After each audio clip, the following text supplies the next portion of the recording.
Hey everyone, Rick here, and folks, welcome back, or welcome in for the first time to Battle Report number 2 of, oh that's right, you guessed it, Battlefields of Mana.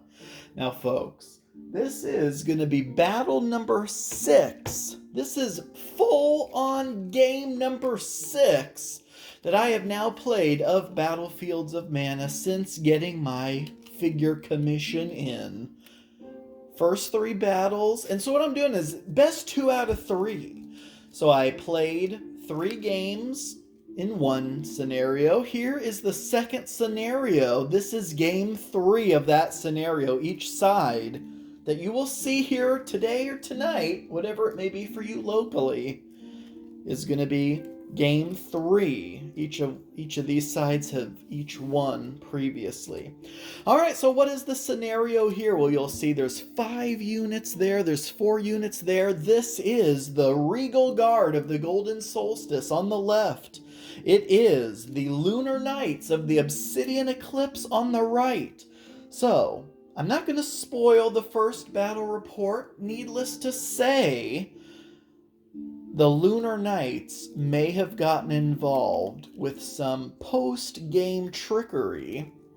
So what's happening here is we have a special guest joining one of the units. You may notice normally it's 6-man units. This unit here, you'll see it has 7 because, oh that's right, a unit commander has joined this particular unit. This commander is a lowly Lunar Knight commander, Commander Donahue, and his Lunar Knights. Specifically, a lot of peasants. He's taken over the village, conscripted many of the peasants into the ranks of his Lunar Knights division in an effort to appease his superiors. Well, the Regal Knights just aren't having it, and they're going to try to put a stop to it. So, what do we have here? Well, let's take a look at the units. For the Regal Knights, we have a unit of archers. We have a unit. No, we have 2 units. 2 units of spearmen. We have a unit of light cavalry. We have, and that's it. So that's the 4 units. 2 spears, 1 archers, and 1 light cav. Then, over here on the Lunar Knight side of things, we have Commander Donahue. He is a unit commander. You'll notice the stats, wherever you attach him, he gets the unit stats plus 1 attack dice. His initiative, though, is a +5, not +5 to the unit's initiative, but the unit will basically take the higher initiative of any single figures attached to the unit. So now, whatever unit he's attached to is a +5, and he also has the unit commander ability. And then his cost is a 1 or a 2, so a 1, he only costs a point. A unit commander only costs a point if it's attached to a unit that costs 1, 2, or 3 points. If he's attached to a unit that costs 4 or more points, then he costs 2 to add to that unit. Unit commanders can never leave units they're attached to during the battle. And the unit that he is attached to in this case is a unit of Axemen. Oh, that's right, these guys are brutal. And then we also have 2 units of mounted militia and 2 units of peasant militia. So again, each of these forces, I'm going to come down over here to the table. Each of these forces have won a battle each, and it has come down to the final man or men in each of those first 2 battles. So it's going to be very interesting to see what ends up happening here.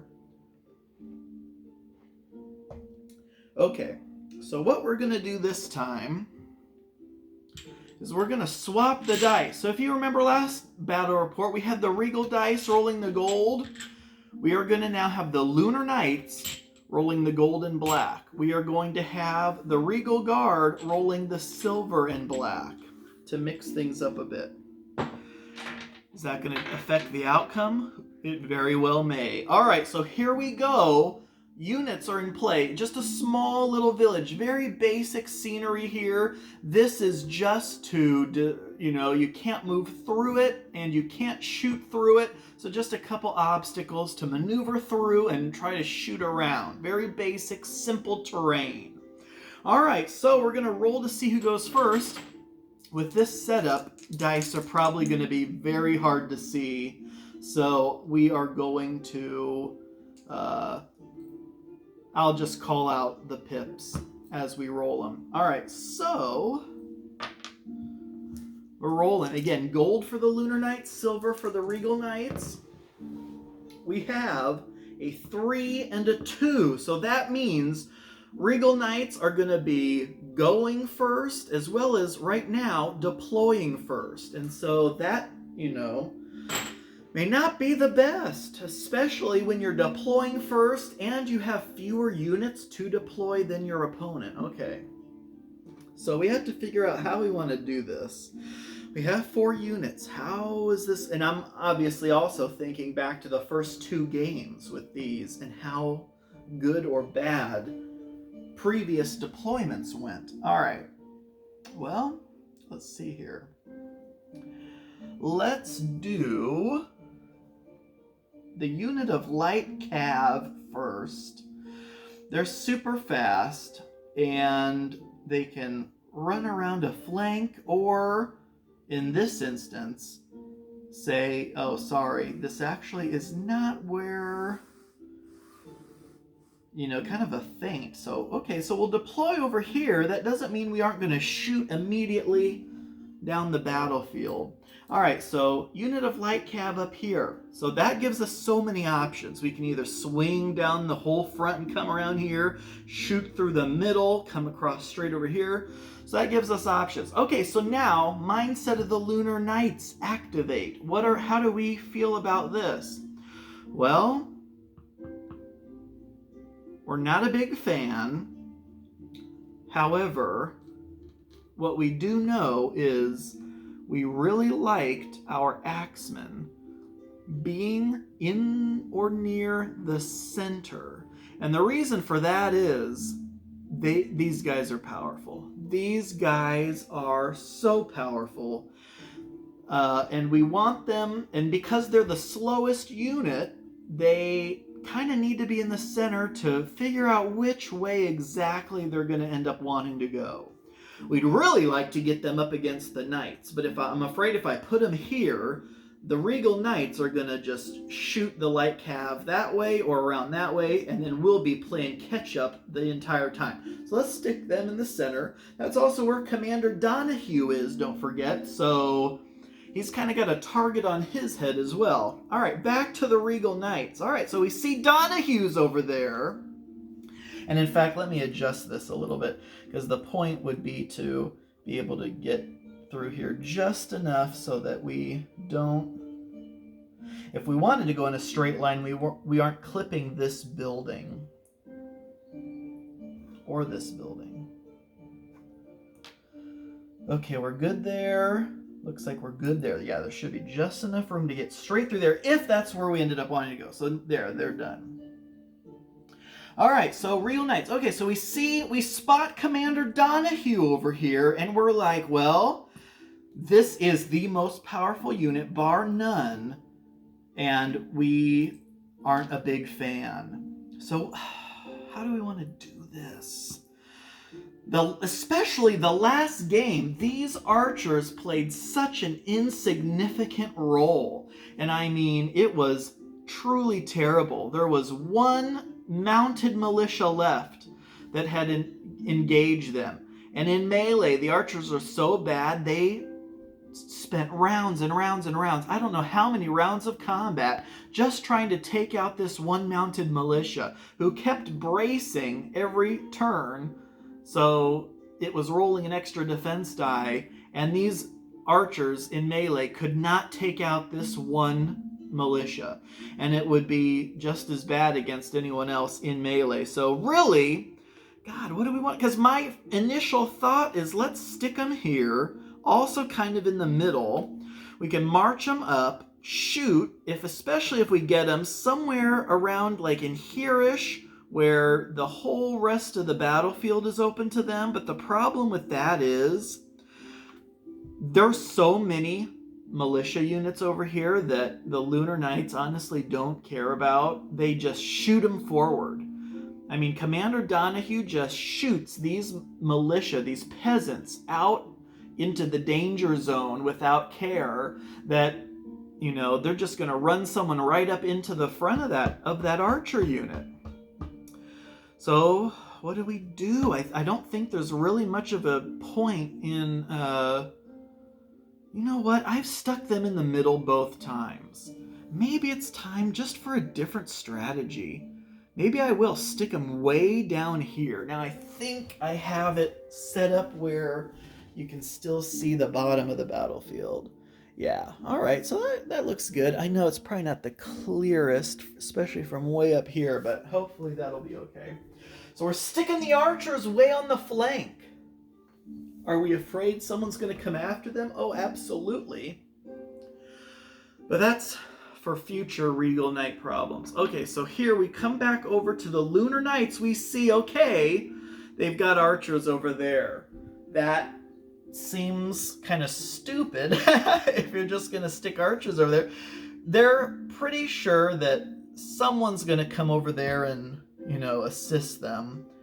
So, and they only have 2 units left. It'd be a unit of spearmen that would go over there. So we may not want to put cav over here, because my initial thought is, let's put mounted militia over here. They can shoot up so fast, the archers would practically have time to get a shot off. But we don't want to put the mounted militia up against swordsmen or spearmen if we don't have to, because these guys are fantastic against cavalry. And probably there's going to be a unit of spearmen over there with them. So maybe we'll stick peasants over there. They're definitely not as fast as cav. Oh, God. But they're going to get pelted with arrows. Do we stick cavalry over there to shoot them up? Or do we stick peasants down there to march up, get shot at, but do better in melee against these spearmen? Oh my gosh, that's where the question really lies. But you know what? Oh, I'm gonna stick peasants over here. I really think that's not the worst idea, because I do want my cavalry elsewhere. And who knows? The shots fired may not, you know, do too terribly bad against those peasants. And maybe we'll just load that flank with peasants. Okay, back over to the Lunar Knight side. They're like, okay, yeah, they kind of called it. We're going to have someone else over there. We kind of hoped it would have been cav, so we could have had our spearmen come over there. But you know what? Spearmen, they're maybe not as good against militia as they would have been against mounted militia, but hey, I mean, they're still superior to militia in every conceivable way. So let's go ahead and do that, and then come right back over here to the Lunar Knights. Okay, Lunar Knights. All right, you know what? That's kind of what I wanted to do. And before I stick a cav down for you to stick your spearmen closer to, let's just go ahead and put more peasants over here. You can't shoot at all of us, and someone's bound to get through. So we'll stick a second unit of peasants down there. Now you have to put out your last unit, and you don't know where we're going to put our cav. Well, there's not a whole lot of room left. Do we do 2 completely different flanks? Oh boy. I say let's put these guys in the middle. Not further to one side, not further to the other side. Just kind of in the middle. So they can come straight here through this village if need be. And again, we're still not entirely sure what we're going to end up doing with the light cav. We really just want to get Donahue out of there. All right, so Then Lunar Knights back to back. Where are they sticking these cav units at? Well, what we'd like to do is the Axemen are slow, so we want to, have these light cav hopefully targeting Donahue's unit, and in doing so, come over this way, either there or there, and then we can have cavalry of our own swoop in and engage them, hold them down so that Donahue's slower unit can move in and start just chewing away at them with those axes. So I think that's what we're going to do. We're just going to have Donahue's unit flanked by 2 units of mounted militia. So there's one, and if you're wondering what I'm doing here, it's just units have to be kept at least an inch apart. All right, perfect. Yeah, that looks good. All right, so here is the battlefield set up. Regal Knights, Lunar Knights. We already know Regal Knights are going first. So let's see. I have my stat cards here. I'm going to stick. I don't know if you can even see these on camera, but just for my own benefit, I'm putting these unit stat cards up here. Peasant Militia, Mounted Militia. Donahue, the unit commander, and his unit of Axemen. Alright, really what I'm hoping here is that the archers play a more significant role this time. Alright, so let's go ahead and do this. I was actually surprised. Now this cav unit here actually could make a beeline for the archers. But would they do that with these spearmen here? I just don't know. Alright, so we have a movement of 4. Who do we want to move first? Movement of 4 with each of these 3. See, that's kind of why I did not want, as the Regal Knight player, to go first, because our light cav have Nimble, which, if any of these units had even moved up a little bit, Nimble would practically allow us to engage on the first turn with any of them. But we'll just have to see where the cookie crumbles. So let's go ahead. Let's see what we can do with these archers. So the archers will have a range of 12. Obviously, they're not going to be able to hit anything on the first turn. Even moving 4 and then shooting would give them a max range of 16. And you measure from the center of the banner bearer. So as you can see, even if they move 4 and shoot, there's nothing that they'd be able to target. So we got to move up. Do we move up the full 8? Because they have a movement of 4, they can move twice as long as they don't do anything else, and there's nothing else for them to do. So do we move up just the full 8?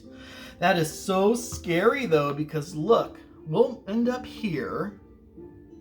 Well, I guess we'd end up another inch because I have an inch back there. These cav would almost be there, not quite. But again, I don't know if we're all that concerned about the cav. You know what? Let's just go for it. We're moving up. So that's 7 inches right there. Do we move up another inch?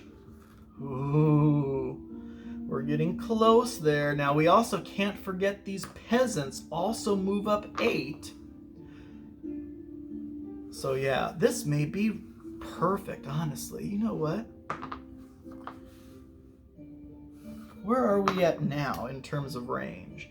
Even another inch wouldn't get us in there in terms of range. So I think we'll actually just stay put there.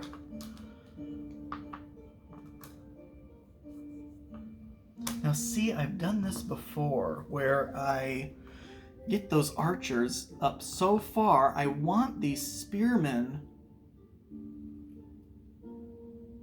kind of in front of them. But you know what? Maybe not really. Because I keep putting the spearmen in front, and then they get engaged, and I can't shoot over them. So, you know what? We'll leave them there. That'll be them. Put a little token there saying they have done their thing. Okay.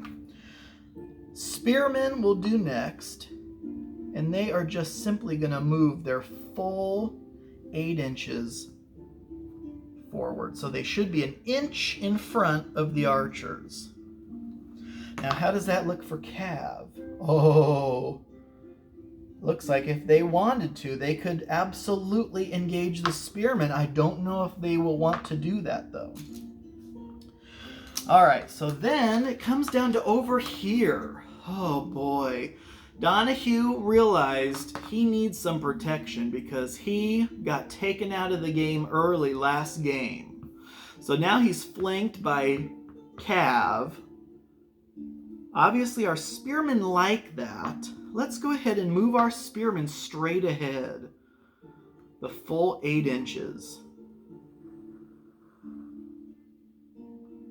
Right about there. So we're kind of making a battle line here. I do like this, I think. I really do. Now, I shouldn't say that because I was optimistic in game 1 and the Regal Guard got toasted. Alright, so now for the light cav. Similar situation. I actually wish I would have deployed them even further up. That way they'd have more room to swing around the outside. Now if I want to do that, I have to wheel. They have 18 inches of movement. They have nimble. They have a 6-inch move. And of course you can move twice during a turn, so that'd be 12. But their special ability nimble gives them 1 extra free movement action. So technically they could move 3 times. Times 6 is 18 inches. Isn't that nuts? So they'd be, if they just move straight ahead there. But honestly, what they want is to get, because of that mobility, they want to use that to flank somebody. Oh boy. So bases are what, about 3 inches wide? Is there enough room here? Nope. I really didn't leave enough room here to give them the opportunity to flank through there. Oh yeah, I was gonna put a thing there. Okay, do we have them shuffle back just a touch?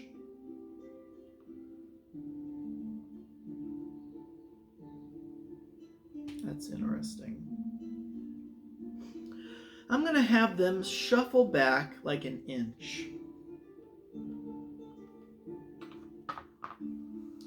That way, we have the option now, still, of if we want to, we can just go straight ahead or go through there. So let's come out to about here, and obviously with 18 inches of movement, it really doesn't matter. So we're going to come out to about here. And then if eventually we wanted to, we could wheel and clunk. And the main thing is, with 16 inches of movement, we have 12 inches of movement where we can get in and charge someone. So unless they all just stay completely where they are, more than likely next turn the light cav will have someone to charge. All right, and then it comes into the shooting phase, and we only have 1 ranged unit who has a 12-inch range, so no one is able to be shot at. Plus, they move twice. I should say that, and I actually do have little tokens that say double move that I should be putting on each and every one of these that have double moved, except for this guy, I guess. But obviously, at this point, there was no need. So that was it. We'll take these tokens off, and then it'd be close combat. So it goes movement, magic, range, close combat. We moved, no magic, not enough for range, and no close combat. So over to Lunar Knights. Lunar Knights are just not sure about this setup. If there's one thing they're going to do, though, it's just press the advantage. There's 2 things they really want to accomplish here.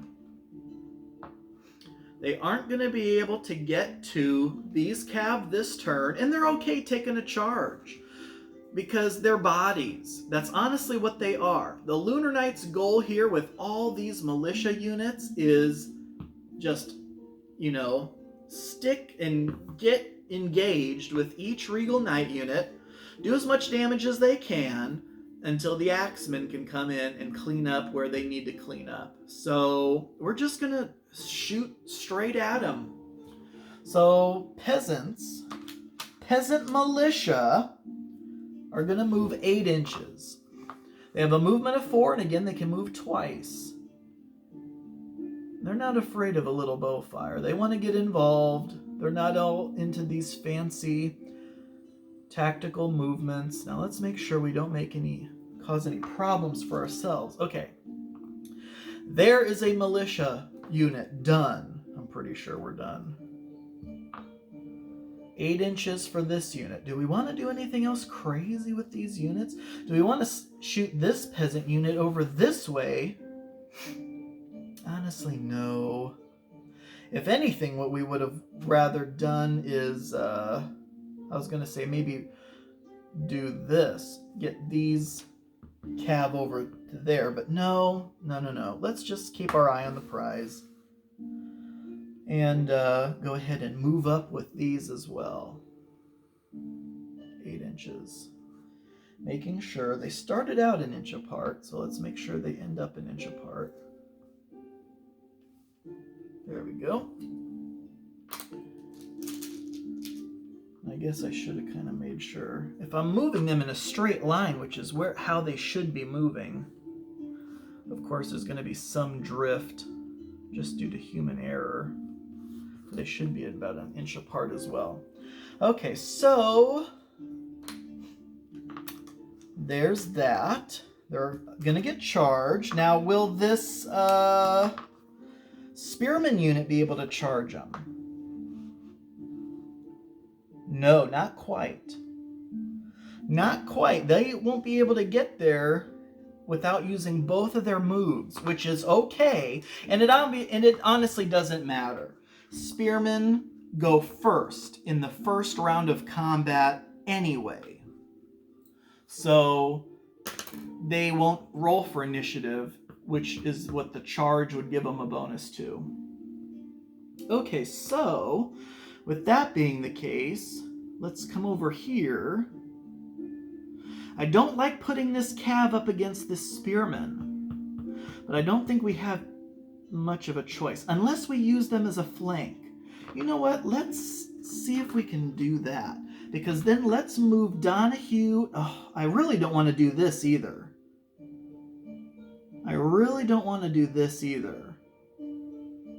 Because Donahue can be singled out in close combat and meet his end early on. Oh boy. But you know what? That's what we're going to do. This is now a juicy target. Oh god. But see where they ended up having to stop, because they can only move 6 inches.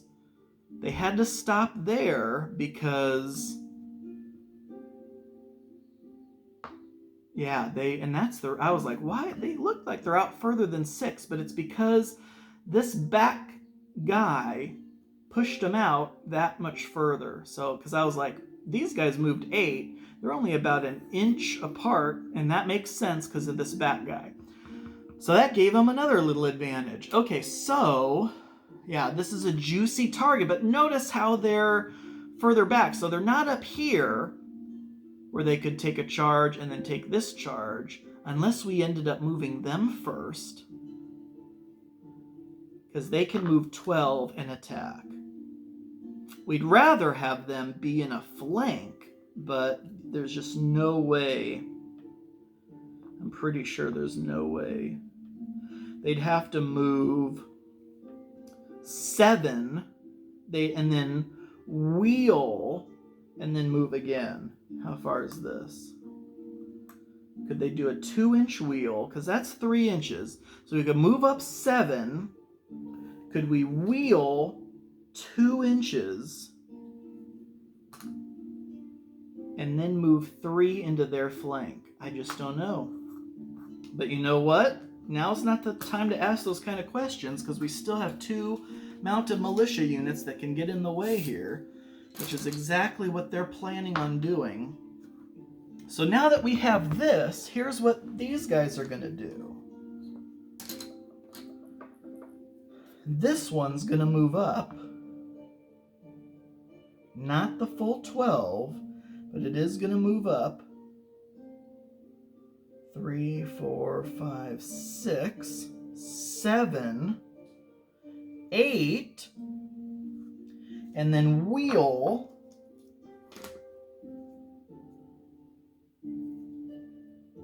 how far? They have 4 inches left. They want to be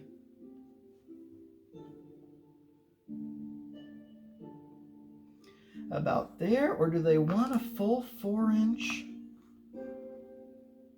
wheel to be there? Yeah, let's just use our last 4 inches to completely knock it like that. Now that, oh God. Well, let's rethink this, because look at this. That would give them the charge right in our flank. Son of a gun. All right, well, we didn't do that yet. Oh, brother. Well, maybe we stay like that then. And then, once they're tied up together, then we wheel. That may be what we have to do. And these 2 units are then protecting each other's flank. So this Spearmen unit sees this juicy cav flank, but then these Axemen could outflank them. So maybe we just stay like that for now. I think we have to. We really have no choice. So the Axemen are done. These cav are done. So then we come over here, and I mean, at the end of the day, I've spent, what, 15 minutes or so? I have no clue how long thinking about all this, and all we've really done is just moved up exactly where we were. But hey, you know what? That's part of the reason I love this kind of movement, because, you know, you think about flanks and everything. No one's getting flanked here, that's for darn sure. And we want to make sure no one gets flanked here. So this cav, who again I kind of wish was more over here so they could just go straight.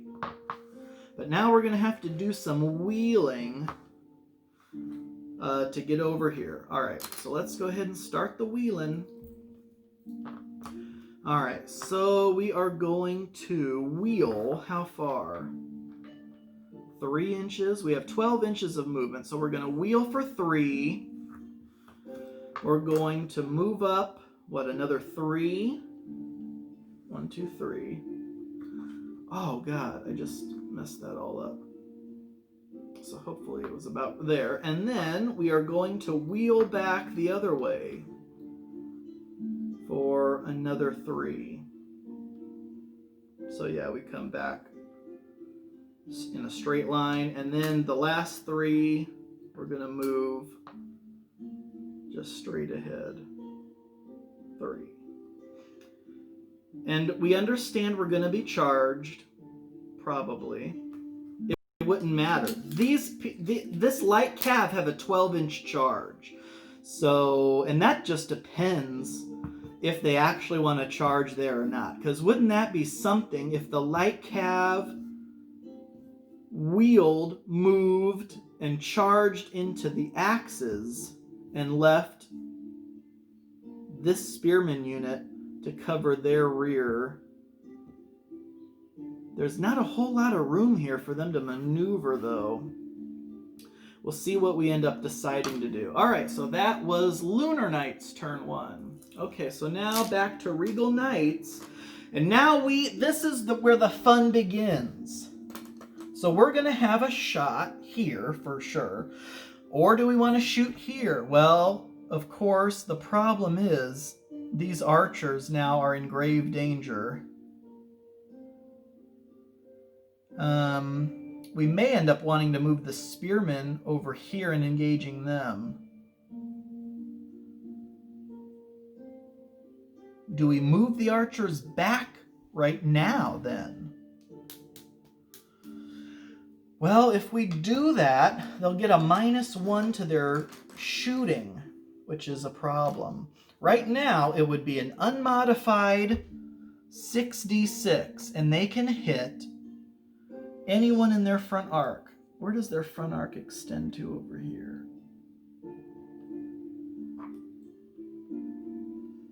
Any banner bearers. So they could even hit that mounted militia unit if they wanted to.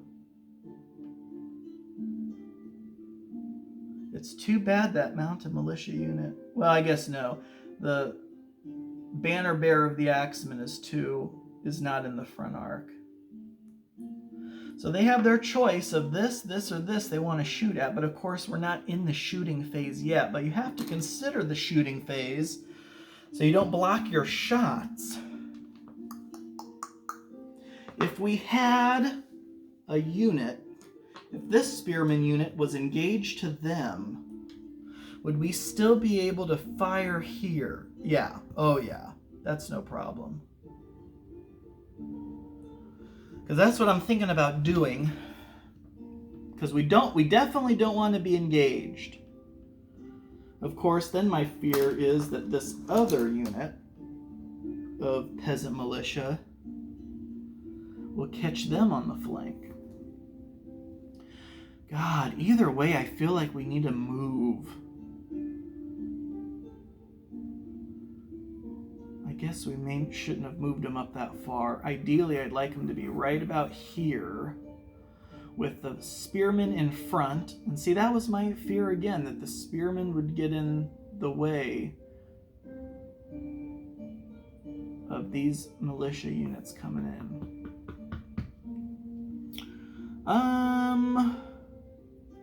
It doesn't look like it matters. Unless we move, we are going to be engaged by one of these two units without backup.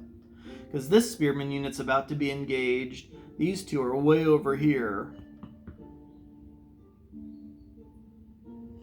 If we put the spears out there, you know what? They may not be engaged. Because this peasant unit may want to close the door on the flank of them. Because the archers can't shoot someone who's unengaged or who's engaged. So maybe that's what we do. Maybe that is what we do, my friends. Okay, so here it is. Here's the master plan. We are going to wheel 3 inches like this,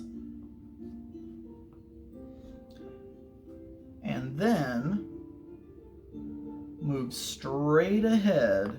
We have 5 inches left. We're going to move straight ahead, and that'll be 4 inches. Clip, clop, shut the door, shuffle over to maximize the frontage. And that's what we're going to do.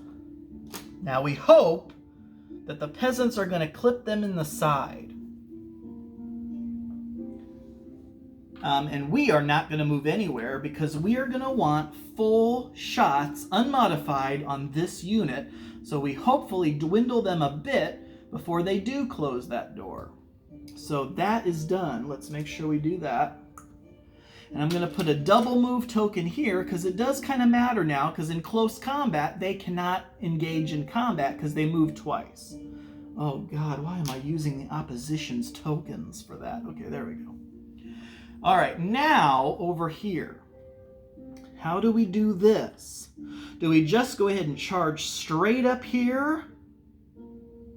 Or do we take light cav like this, this, right into the Axemen? These Axemen are scary, especially with Donahue over there. Oh my gosh, you guys, I just don't understand how this could have... I went from having a fantastic feeling to having a feeling of dread. That there's just... Even though there's only one more unit, and all 4 of the peasant units are inferior to at least the 3 close combat units here. And it's the reason I'm so concerned is because even though there's only one more unit here, it still feels overwhelming. But I think that's because the archers can't engage in close combat. So realistically, we have 3 close combat units to 5. And if the archers don't get their shots in, they're worthless. Okay, so... Jeez. Let's say... How wide is this unit? let's say this cav unit did come over here. So they would have a flank like this. These guys would turn, and would they? I think they'd be able to charge. I mean, that's 6 inches. So they would wheel this way and charge into the flank. This unit would not be able to maneuver through to get the flank on them. So this unit effectively becomes ineffective. And they'd be stuck here if we move the cav over here. And that's a problem. Unless we had them come over here. Are we okay with these light cav here being flanked and then having these guys come over here? Could they get there in 8? That's close, because don't forget we'd have to wheel and then move. I just don't know if that's possible. So, in other words, do we just have them shoot straight up? Or is there another option? Well, we really don't want them getting flanked by them. That's bad enough. Do we just leave them there?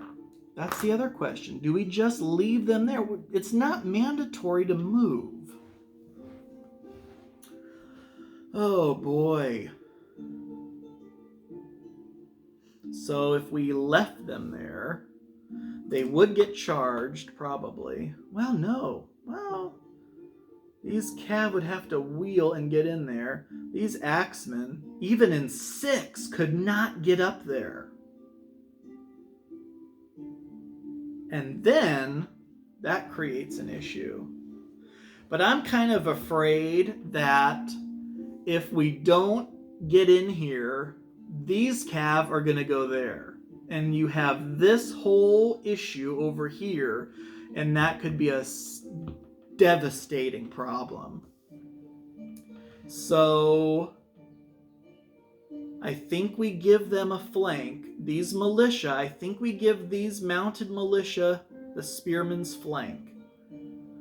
And run the spearmen straight into the axemen. Because we don't want the militia to get bored and run that way if we just stay here.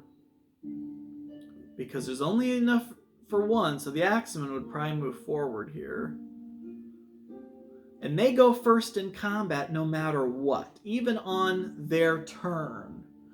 So, alright, I know it took another 20 minutes to decide, but these spearmen move 8.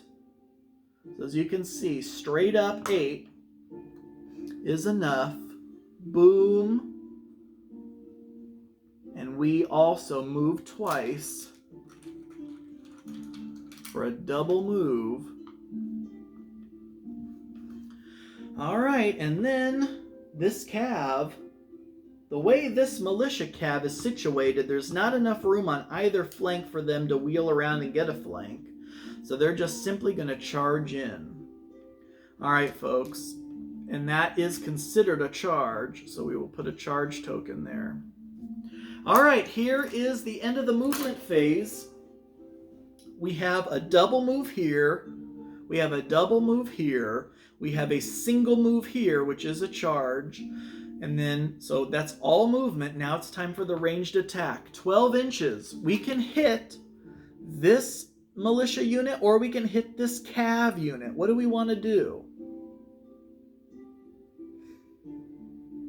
It honestly doesn't matter. Both of these units are armor 1.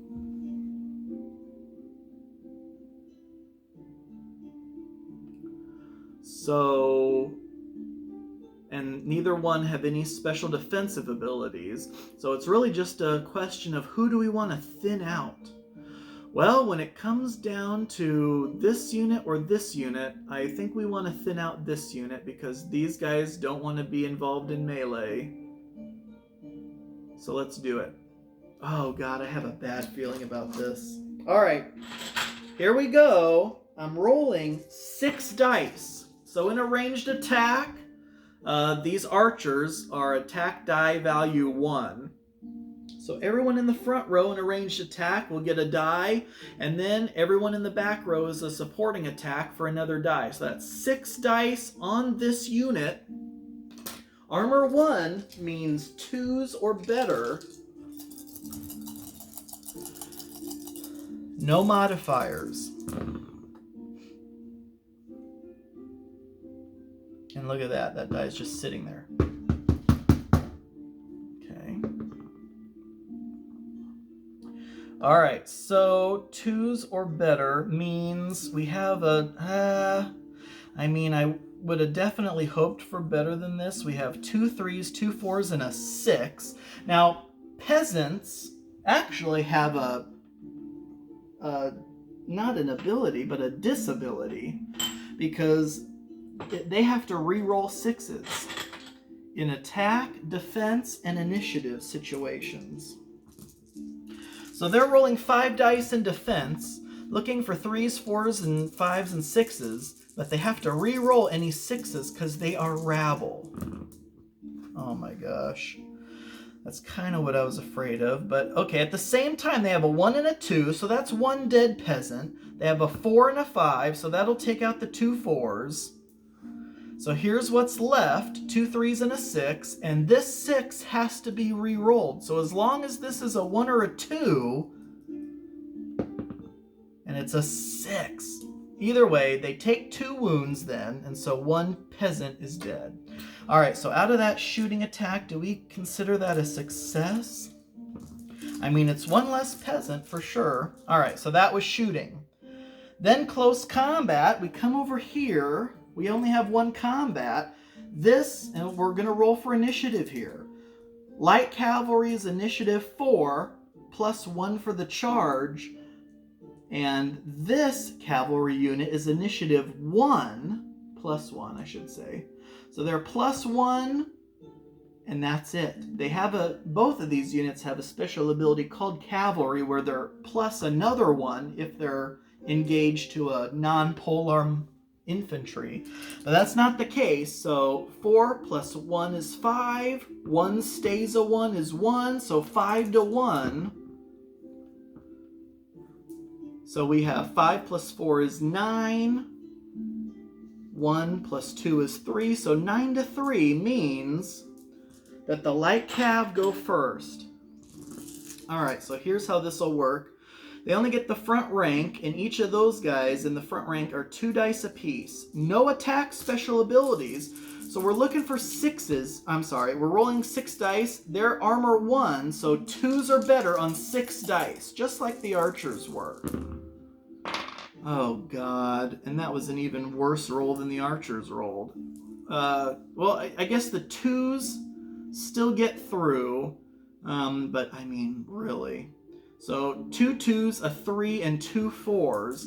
Now, they are going to be rolling 5 dice in defense. They have no defensive special abilities, but because they're mounted militia, they're also not considered rabble, so they don't have the reroll 6 penalty. And looks like they block all but 1 of it. So 2 4s block 2 4s, a 3 blocks a 3, a 6 blocks 1 of the 2s, and a 1 lets this 2 get through. So unfortunately, the light cavalry only do a single wound. And that's not really what we wanted to see here. All right, the militia strike next. They only have a single die per figure, and they're looking for 3s or better against the armor 2 light cavalry, 3s or better. And that's the kind of roll we were hoping to get on the light cavalry. So there's a 3, a 5, and a 6. So we're rolling 3 dice in defense, looking for as much of that as we possibly can. And we only get 1 of it. We get a single 5. So we are about to take 2 wounds unless we can parry save. We have 2 dice because there's 2 wounds possible there.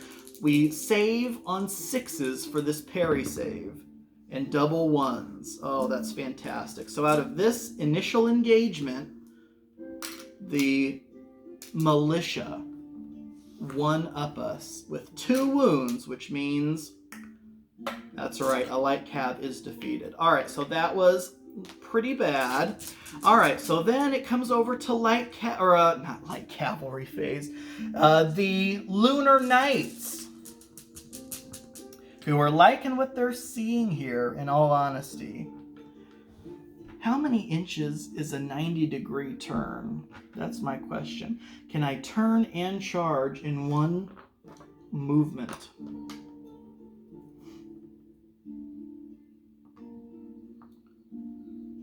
So essentially like this. How far of a wheel is that?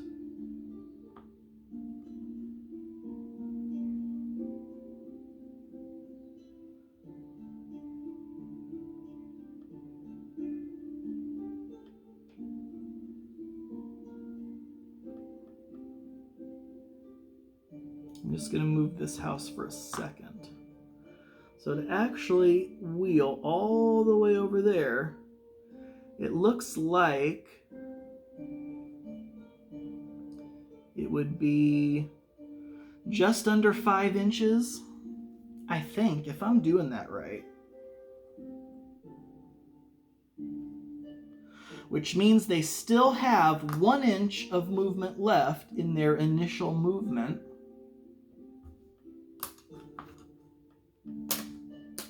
They could have spent a full movement point to reform, but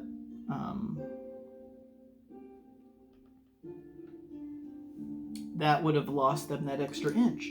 Because now they do have 1 inch of movement left, and that's essentially all they need to move in here, clunk, maximize the frontage, and also be considered charging. Though that does not matter, but they'll still be able to engage in this combat, is the point. The charge won't matter because the Spearmen will get to go first no matter what. Actually, no, I don't think so. Not if they are opposing 2 sides. If someone came into their front or they came into someone else's front, they'd get to go first. But now I don't think they get to go first. Oh, that's going to hurt. That is going to hurt. Because their full advantage is going first and getting that back rank of melee attacks. But unfortunately, they are only initiative 2, down 1 for being outnumbered, and Mr. Commander Donahue over here is initiative +5, so it's going to be a 5-1. So and the Axemen are going to probably go first unless they roll terribly. Okay. So with that being the case, we'll put a marker here. They moved and charged. No movement here, no movement here, no movement here. What do we want to do here? So if we say 5 inches is how many inches it takes to wheel 90 degrees, they won't be able to wheel and charge in one movement. So they won't get a charge, but they're going to spend 1 movement action to do this, to reform that way, another movement action to move in, maximize the frontage. They got them on the flank. They have double moved, so they won't be able to engage in combat this turn, but they will still provide a initiative detriment to them. And see now, look, the archers, I just think I'm playing the archers all wrong, because now the archers have nowhere to shoot. And God forbid they actually try to charge into the flank in melee, but maybe they do. You know what? Maybe they do. In all honesty, at this point, they have 4 inches of movement. Oh, yeah. I think. Yeah. They'd be able to, as long as they are even just within a tiny bit, yeah. But of course, that'll be on their turn, not this turn.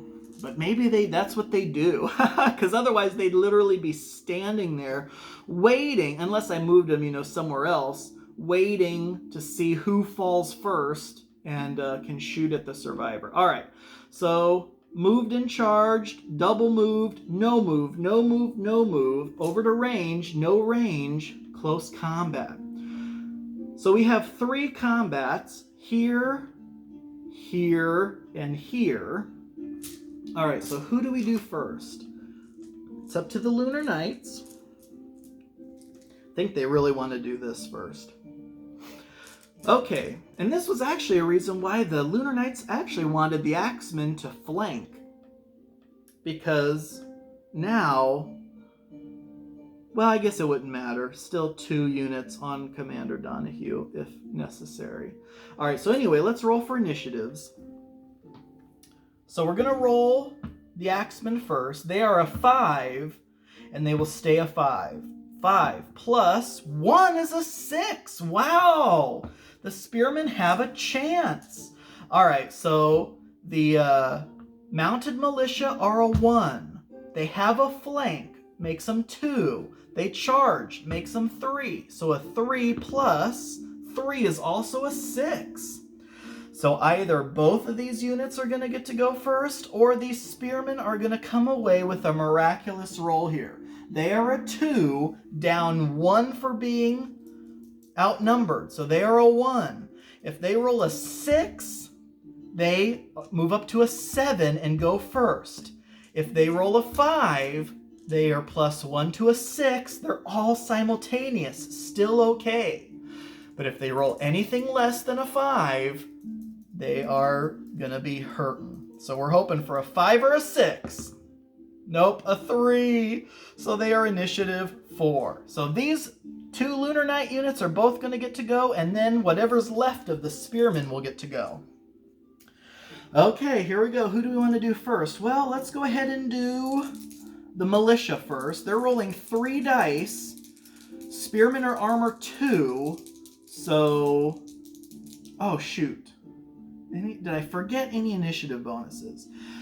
Nope, spears wouldn't go. I mean, they would have loved to have gone first, but no, they don't. Okay, so Mounted Militia, 3 dice on the spears, needing 3s or better.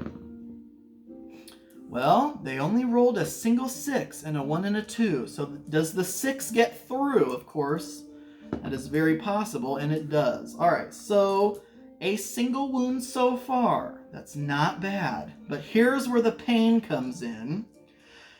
Because, and we'll remove the charge token. Because now it's the Axemen. The Axemen are going to get 2, 4, 5, 6, 7, because don't forget Commander Donahue gives an extra die. So that's 7 dice. Now they have a ability called Brutality, which means any dice that fail to pierce the armor get re-rolled. So they're armor 2, so 3s are better, so re-rolling 1s or 2s. Okay, whew. They have a 1 and a 2. They still have a 1! And a die that rolled off the table. Alright. Let's see, another 1 or a 2. It is! Nice! Okay. Okay, so that wasn't as bad as it could have been. So here we go. We have 2 3s, 2 4s, and a 5. We're rolling 5 defense dice here. We could theoretically lose the entire back row if we fail to save any of these. Come on. 3s, 4s, and 5s. That was one of the worst defense rolls of all time. 3 1s, a 2, and a single 3. They take 4 wounds. They have 1 wound left, or they have already taken 1 wound, I mean, which means they are down to a single man in the back row. So 2 wounds here and 2 wounds here. And so this wound will just shift over to that last guy there. So 2 spearmen dead. That was pathetic.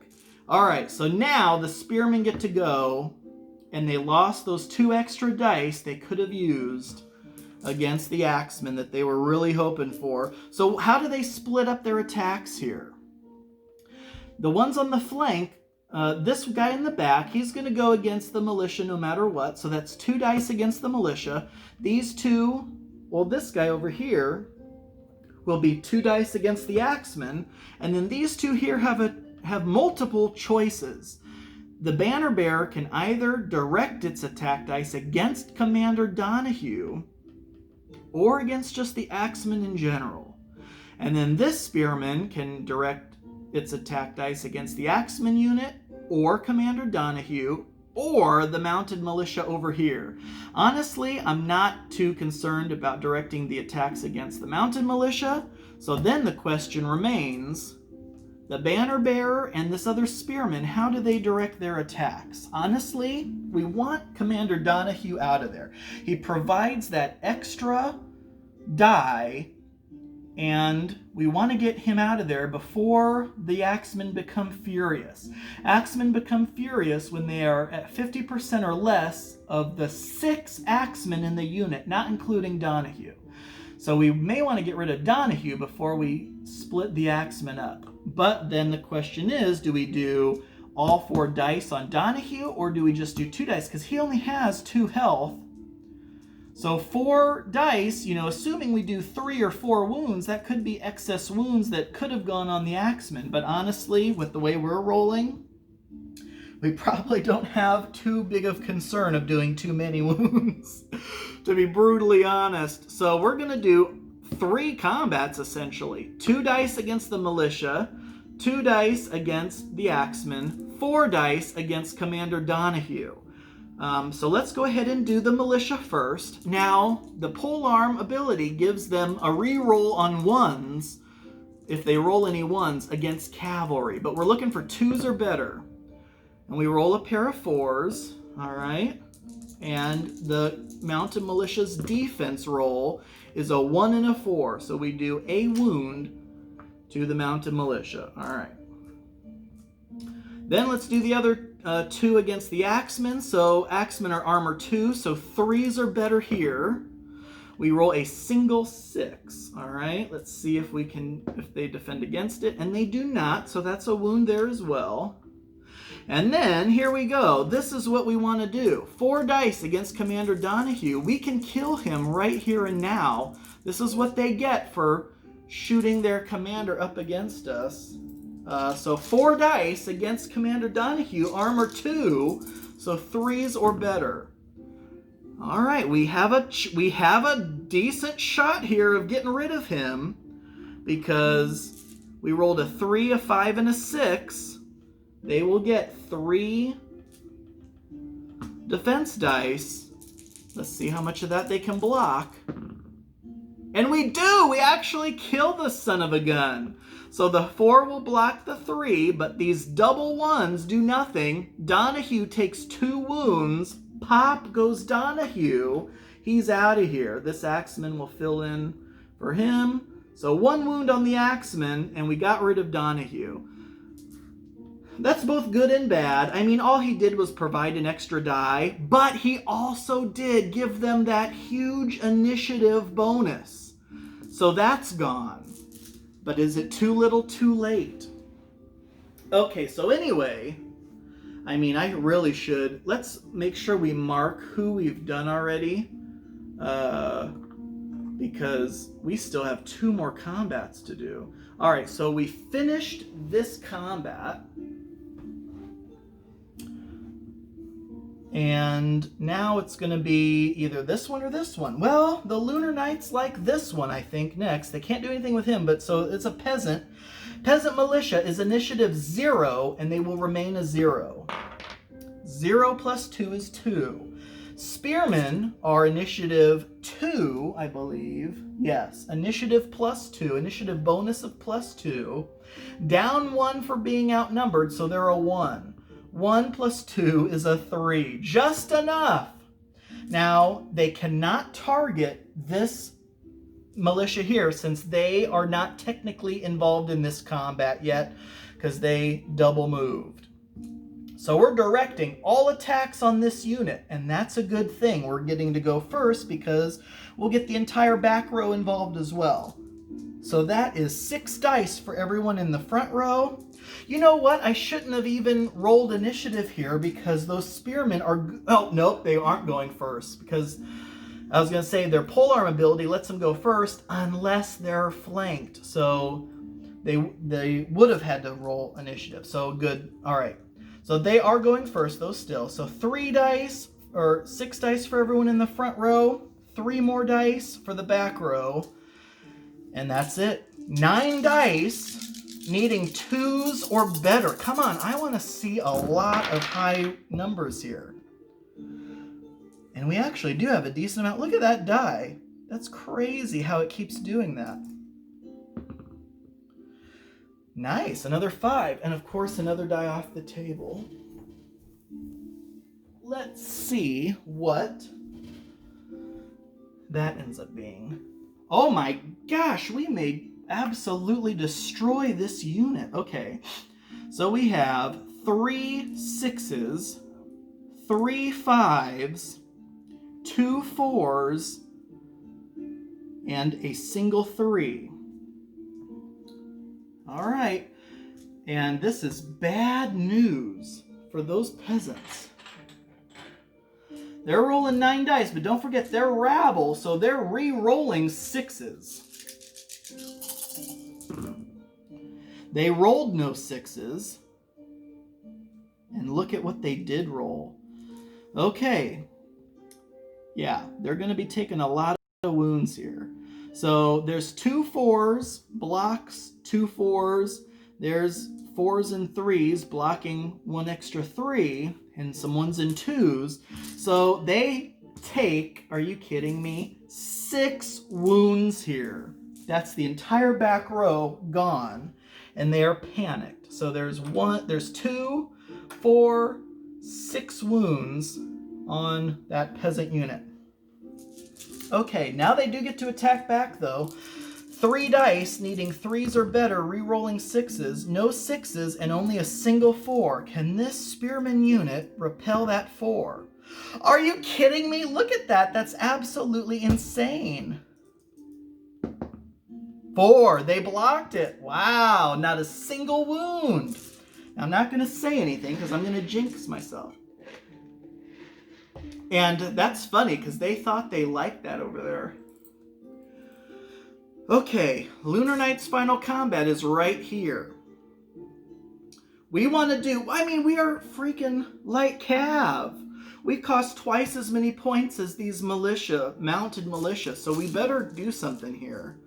Alright, so it's an initiative roll-off. We're going to have potentially 6 attacks, they're going to have 3. So it's initiative roll-off, no charge bonus. So it's simply a straight up 4 to a 1. And 5 plus 1 is 6. I'm sorry, 5 plus 4 is 9. 4 plus 1 is 5. So light cav go first, rolling 6 dice, needing 2s or better. That really, again, wasn't that good. They have a 2, 2 4s, and a 6. All right, rolling 4 defense dice. And they block all but 1 of it. So 2 6s and a 2. So a single 4 beats the 1. So that's 1 more wound. They already had a wound. So that means pop goes 1 mounted militia. They still get 3 attack dice back, needing 3s or better. Oh my gosh, look at this. 3 and 2 6s. They are absolutely dominating the light cav here. The light cav block a 6, but that's it. They could lose another light cav unless they roll another 6 here on their parry save. No, they do. Yikes. There goes another light cav. This is not what they were expecting. As good as we're doing on that flank, we're really, this should not be happening. They should have cruised right through them. All right, anyway. So that's it. It's over to Regal Knight turn now. So how do we want to do this? Do we want to shoot the archers in here? Or do we want to start pulling them back? Because if this light cav unit ends up getting destroyed, we don't want to get flanked here or swung around over there. Honestly, I think, oh boy, I don't like doing it, but really feel like we should just charge. So we're going to charge straight in, clipping them on the side like we measured earlier, which draws them over. We're going to shuffle in this guy from that flank to that flank to maximize the number of units in combat. We can get rid of these tokens now. I don't know if this was a wise idea or not, but I just didn't want the archers to be sitting there. All right, so they charged. And that's it for movement. Now for close combat, we're going to attack, we're going to attack. Over here, do we want to attack or do we want to brace ourselves? Over here, do we want to attack or do we want to brace ourselves? At this point, I'm going to brace. There's really no need not to brace. A brace means you forego your option to attack and you get an extra defense die on their close combat phase.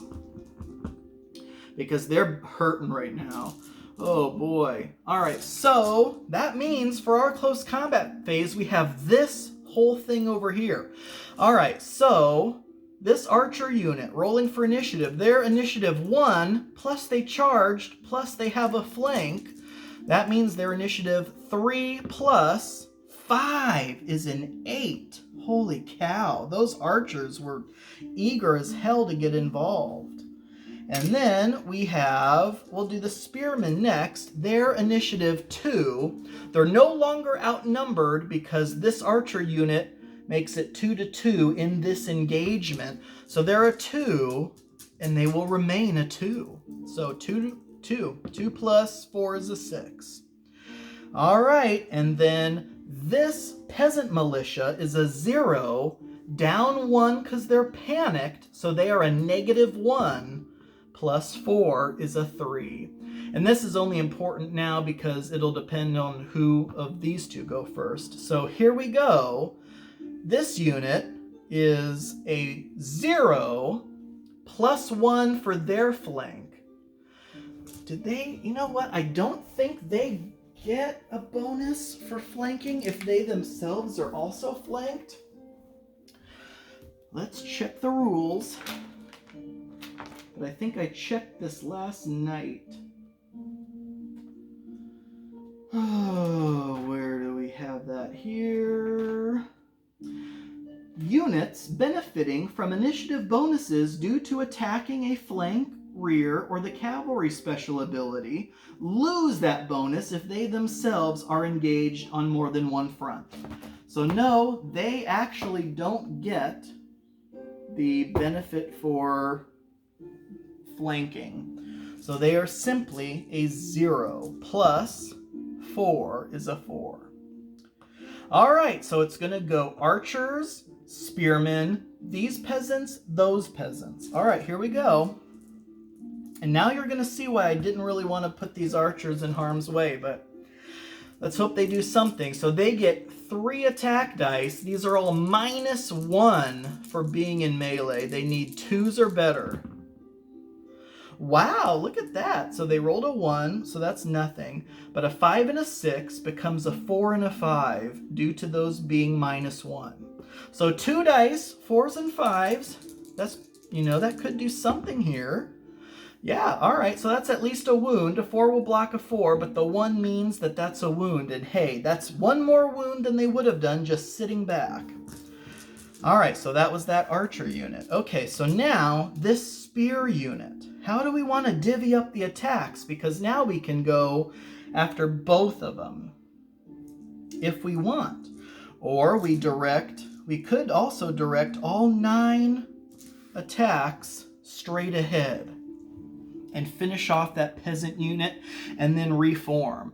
You know what? I think that's what we're going to do. We are going to roll all 9 dice against that forward peasant unit needing 2s or better. All right, well, they all hit. And we rolled pretty darn well. Look at this. Are you kidding me? Why can't the light cav roll like this? 3 6s, 3 5s, a 4 3 2. Oh, come on. If we actually do 6 wounds again and wipe them out in this turn... I probably shouldn't have said that. All right, let's see how much of this they can block. Oh, shoot. See, I knew I shouldn't have said anything. They are going to be re-rolling those 6s, though. But they do have a 5, a 4, a 3, and a 2. So that's all those and this gone. This extra 4 and 2 do nothing. So that could be 5 potential wounds. We're re-rolling these 3 6s. All right, that's not bad. The re-roll gives them another 5, but that's 4 more wounds. So that's 2 pop, more militia out of there. Okay, so then this unit of militia gets to go.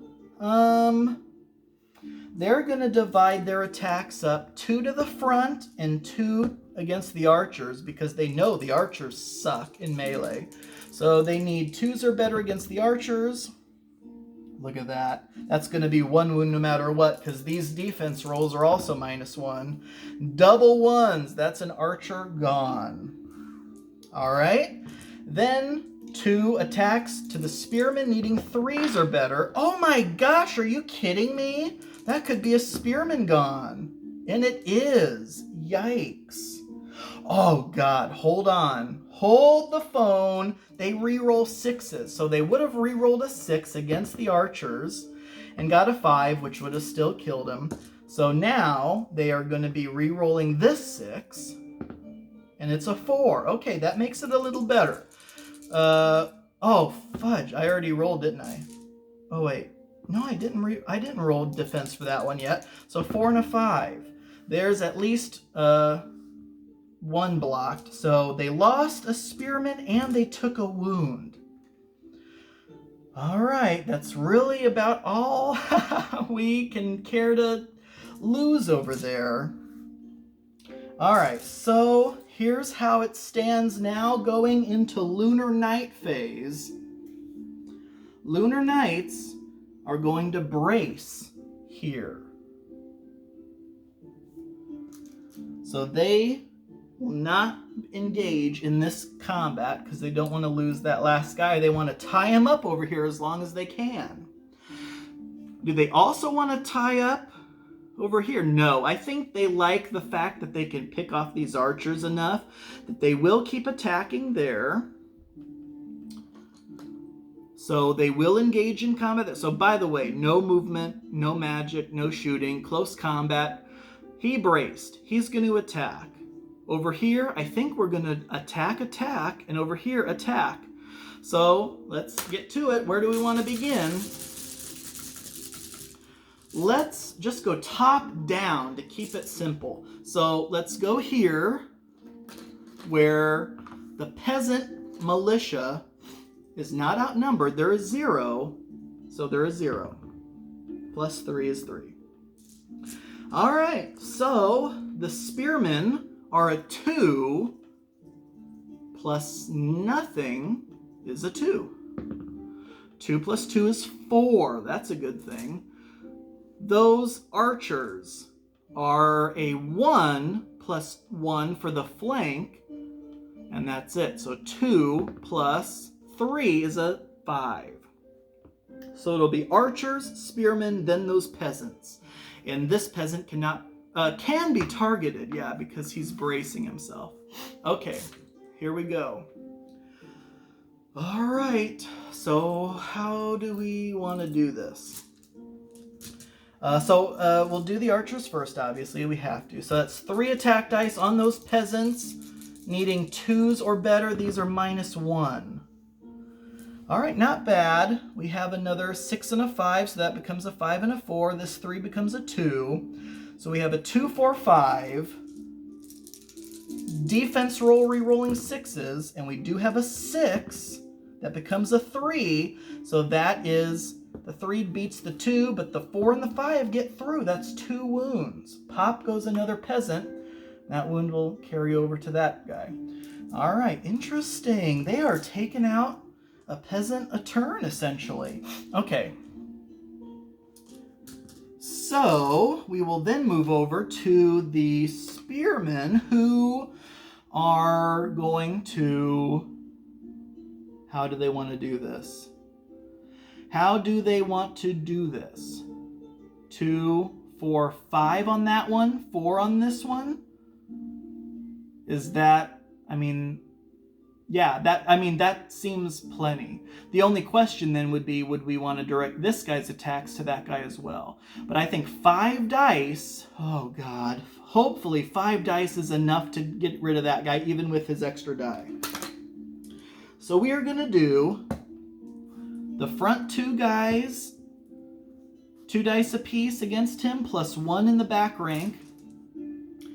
Then these 2 guys are directing their attacks this way, so 4 dice on this flank. All right, let's roll the 5 dice against this lone peasant first. These are 2s or better. Oh, God. Well, they all hit, but I'm not liking how many 2s and 3s we got there. So he's going to be rolling not only 5 dice in defense, but also his special brace die. We need 2 wounds here, but unless he rolls double 1s, I'm not too keen. Oh my gosh. Oh boy. All right, so here's how it is. 5 beats of 5, or 5 blocks of 5, 4 blocks of 3, 2 3s block 2 2s. These 2 1s, I should have said triple 1s because that extra bracing die gave them another die. So only a single wound gets through. Darn. And see, that's where I was wondering if maybe we should have directed his attacks over there too, but I figured 5 dice, it's got to be enough, right? Wrong. Absolutely wrong, apparently. All right, so then we are going to be rolling 4 dice against this peasant unit, needing 2s or better. Oh no, our luck of the roll is not as lucky anymore. 5 and a 2. Oh my gosh, and they blocked it both. Not a single wound. Oh, yikes. Yikes. All right, so this peasant unit gets to go. They're going to do 2 against the spears and 2 against the archers. So here's against the spears. 3s are better. Rerolling 6s. Oh, God. 3 and a 6. That's a wound. So that's another spearman dead because they already had a wound. Oh, folks. This is not looking good. And then 2 attacks on the archers. 2s are better. So that's a 3 and a 4. 2 defense dice, but they're -1. And that's only a blocked wound. So that is a wound on the archers. Okay. Oh, jeez. Are you kidding me right now? All right, so. Oh, this is not looking good. Okay, let's go here. They don't have Donahue anymore, so they are initiative 2, and they will remain a 2. So 2 plus 1, there we go, is a 3. And then the militia are a 1 plus 1 for the flank. So they are a 2 plus 4 is a 6. Oh, why did I roll the gray die for them? And then the spearmen are 2 minus 1 for being outnumbered. So they are a 1 plus a 6 is a 7. Oh, thank gosh. They just barely outscored the militia, so they will get to go first. All right, so how do we want to divvy these up? Part of me wants to throw them all on the Axemen, but that does worry me because the axes, when they get to that 50%, they become furious. All right, so I think we're going to do 4 on the axes, 4 on the mounted militia. All right, so here are 4 on the Axemen, needing 3s or better. Oh, yikes. 2 3s and a 6. Let's see what they can defend against. Oh my gosh, they actually take 2 wounds. They block one of the 3s. So that's 2 wounds is 1 dead Axeman. And there's no good Axemen like a dead Axemen. All right, so that was the Axemen. All right, 4 dice on the Mounted Militia. Again, re-rolling 1s against Cavalry, so 2s are better. They had no 1s. They have a 3, 2 4s, and a 5. 4 defense dice. Oh, gosh. Well, they blocked all but 1 of it. So 1 wound plus 1 wound that was already there means 1 dead Mounted Militia. All right, there is no longer a undamaged unit. Or, I mean, every unit has at least 1 casualty on the battlefield now. All right, unfortunately, that's it for the spears. How would you rank what they did? A wound here, 2 wounds here, got rid of 2 guys. All right, so let's do, well, I guess we have to do the militia next. Mounted Militia, 3 dice, needing 3s or better. Oh my gosh, 2 1s and a 4.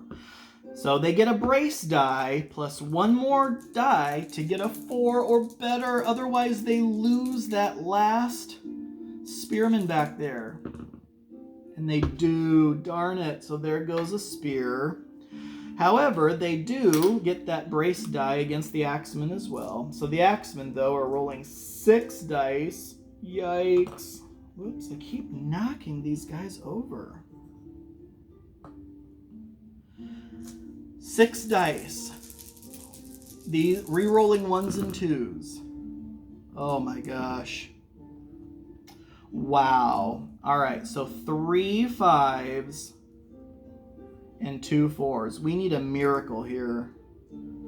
We absolutely need a miracle here, and we did not get it. Well, I mean, I'm being a little overdramatic, but...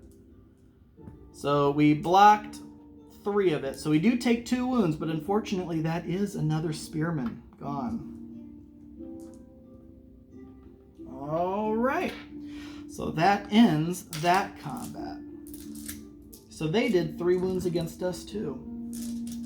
If there's any solace, this unit's worth 3 points plus 1 for the unit commander. That unit's worth 2 points. So this was 6 points of Lunar Knights here. And only 2 points for that Spearman unit. Whereas this was 4 units to 3. 4 points to 3 points. This is 4 points to 2 points. So, I mean, this is where we're going next. And this is where, I mean, come on. Here we go. Cav is... Light Cavalry is a 4. So 4 plus 3 is a 7. Militia are 1 plus 6 is a 7. Oh no. Well, that, I don't know, that may be good or bad. They're simultaneous either way. Alright, so let's do the militia first and see how bad this gets. They get 3 dice, 3s or better. Good God, are you kidding me? Alright, so a 5 and a 6. They do have a brace die. Are you kidding me? Look at that. Why are they rolling so bad? They do get a parry save. And that is nothing. That is another dead light cav. So they are now panicked, unfortunately, for any future initiative rolls. But at least for the time being, they will still get their full 6 dice right now. Now, this is where they can make it all up. If they get at least 4 wounds here, we need 2s or better. And that was better than they've rolled before, but still not terrific. They rolled 2 5s, a 4, and 3 3s. No defensive special abilities, and that's going to be at least a dead militia, because there's 2 5s blocked by a 5 6, 2 3s blocked 2 3s. So that is 2 wounds, which means a dead mounted militia. That's, I think, the most wounds they've done in a single, yeah, by far, in a single combat. All right. We are back to Regal Knights phase.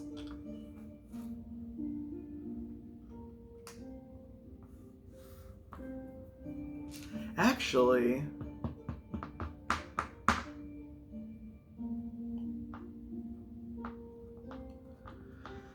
Well, I guess we'll just give them the benefit of the doubt. Since they braced, they would not have actually engaged in that combat. It would have been... because that was Lunar Knight's turn. So they braced to not be involved on their turn, and also to have a brace die on our turn.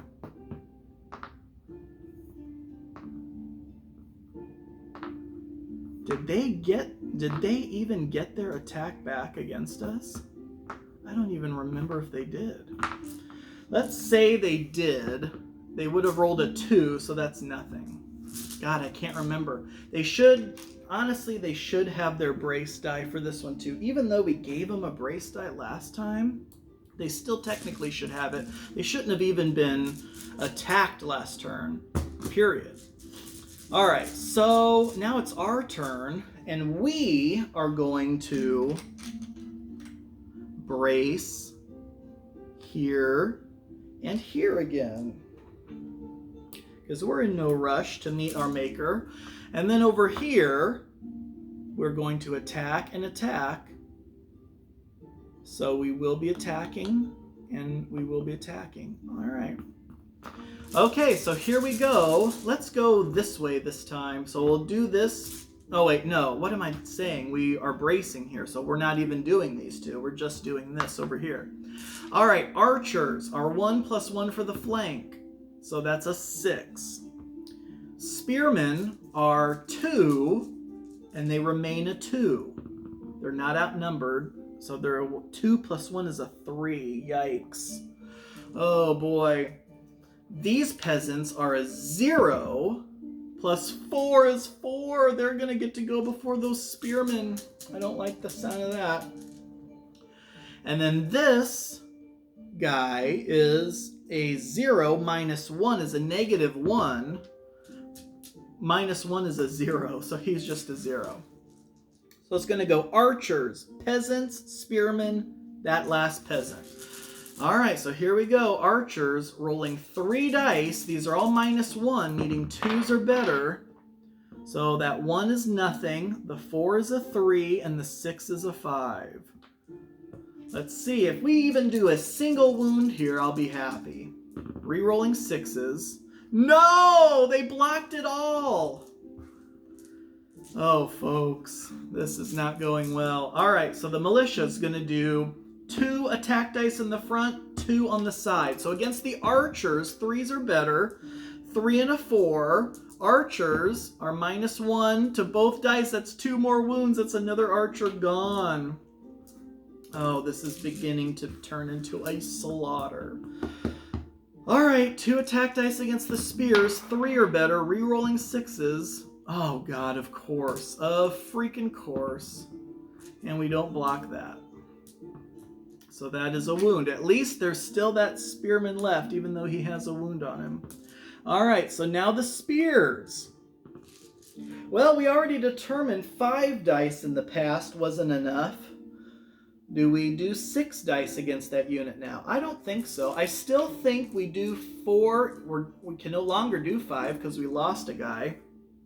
4 dice against that lowly peasant, and 4 dice against the other unit of peasants. This has to be it. This is our strongest melee unit right now, and we need to get rid of these freaking peasants. All right, 4 attack dice on the peasant in front of them, needing 2s or better. And that might be okay. We'll have to see if that 6 gets through. Don't forget, they re-roll defense rolls of 6. And they don't roll a single 6. So the 5 blocks the 4. 4 and 3 block those 2 3s. A 1 and the 3 let the 6 get through. And finally, we peel a unit entirely off the battlefield.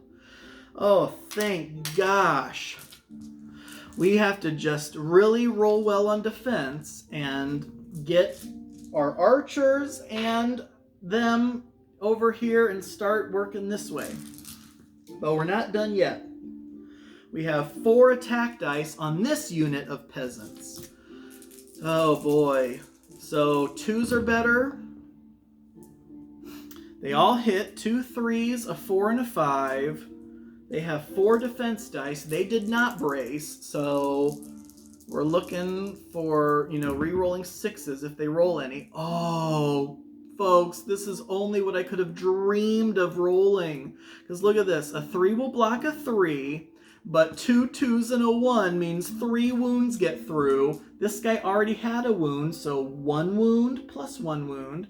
And then the other 2 wounds pop 2 more peasants off. I don't want to, get too excited, but that looks pretty good over there. All right, so that was it. Lunar Knight's turn. Lunar Knights are now no movement, no shooting, no magic. They're going to brace here. Then let's do these 2 combats. We may lose our spearmen here. Oh, we need a miracle. We need an absolute miracle. All right, so Axemen are 2, and they remain a 2. 2 plus 5 is 7. Oh, God. That's not what we wanted to see. Militia are 1 plus 1 for the flank is a 2 plus... Oh, I keep freaking rolling these dice. 2 plus 3 is a 5. Spearmen are 2. Minus 1 for being outnumbered, minus 1 for being panicked. They are a 0. Yep, plus 2 is 2. So both of these units are going to get to go first. Oh, God. All right, so 6 dice for the Axemen. 3s are better, re-rolling 1s and 2s, and I think they smelled blood in the water. Because look at this. 6, 2 5s, and 3 3s. All right, we need to block a lot of this. And we may have actually blocked... Holy cow, I think we blocked all of it. 6 and 2 5s blocks a 6 and 2 5s, and a 4 and 2 3s blocks the 3s. I don't want to get ahead of myself, but that... And we didn't even roll the brace die. We should have gotten an extra die against that too. Unbelievable. How did we survive without a... Okay, anyway. Interesting situation here, because now on the flank, there's only 2 militia engaged to a single spearman. So only 2 dice, needing 3s or better. Yikes, they did roll a 3 and a 6. Now, we will remember to roll the brace die this time. Come on, we need to block at least the 3. Okay, we do. And the reason I say that is because we will only take a wound here. And so we still have 2 spearmen left to retaliate. All right, so how do we do this? Do we just go both over here? I say, yeah, we probably should. Just 4 dice straight ahead on the Axemen. So 3s are better. Oh my God, a single 4 is all we got. They have a 50-50 shot basically of blocking this. And they don't, they roll a 2. Plus the one they already had is 1 more Axeman gone. All right. Okay, interesting. And so then we come down to this one, this final combat here. I can't believe I'm saying this, but the light cavalry are panicked, so they are a 4 down 1 to a 3. 3 plus 3 is 6. Mounted militia are a 1 plus 5 is a 6. Oh my gosh, they're simultaneous again. All right, well, let's do the militia first, needing 3s or better. They roll a 3 and a 4. And we did roll a brace die, so we will get 2 dice plus the brace die, looking for 3s and 4s. And we didn't get the 4. We just got the 3. Now we do get to re-roll these for the parry save, but no 6s come up, so we do take a wound. At least we didn't lose a cavalry there, but good God. This right here is where it's all going to change, right? They're rolling 6 dice. This is where the light cavalry redeem themselves for all their failures, 2s and up. Oh my God. 2 1s, 2 2s, which I guess the 2 2s do get through. 3 and a 6. Okay, so where we can't count on the light cavalry to roll well in offense, let's hope these militia really suck it up in defense. Come on, I want to see 4 1s here. Of course not. They take a single wound. Unreal. Unreal. All right, it is now Regal Guard phase, right? Yeah, because we braced and they attacked, and that was that. Yes. God, why do I feel like... When did we place this brace on that Regal Night Guard phase, or the Lunar Night phase, right? Yeah, we must have. All right, so what do we do here? We are Regal Night phase again, so we are again going to brace here. We are again going to brace here. Now we can finally try to roll and get our frontage to face the peasants on a 3 or better. Oh, God. You know what? No, we actually would not have done that. Or would we have? I guess we would have. Because I was going to say we could break away for free. We could have broken away for free, but we couldn't have recharged the same unit we just broke away from. So a change of face is what we would have done. We tried it. We failed. We freaking failed to change our face. So we're stuck on the flank like that. And that is that. We will... Do we attack with the peasants or the archers, I mean? Or do we brace with the archers?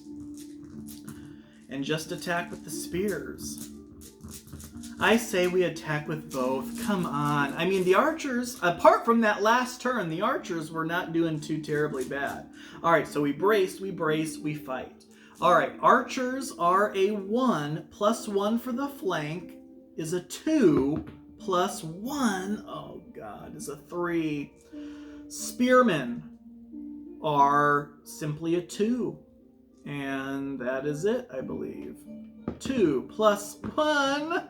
Oh, jeez. And then the peasants. There is 0, -1 for being panicked, -1 for being outnumbered. So they are a -2 plus a 5 is a 3. Unfreaking real. It's going to be simultaneous, which is bad for us, because we could, if we would have gone first, we could have crushed them without them getting their attacks back. I think they're going to do 1 die in the front, 1 die on the side, not with those dice. 1 die in the front, 1 die on the side, because there's a wound here, a wound here. They have the chance of taking out 2 more figures. All right, let's see if they can do it. So they're rolling a die against the spears, needing a 3 or better, re-rolling 6s. There's a 6. Let's not see another 6. There's a 2. That fails. Against the archers, needing a 2 or better, re-rolling 6s, and that's a 4.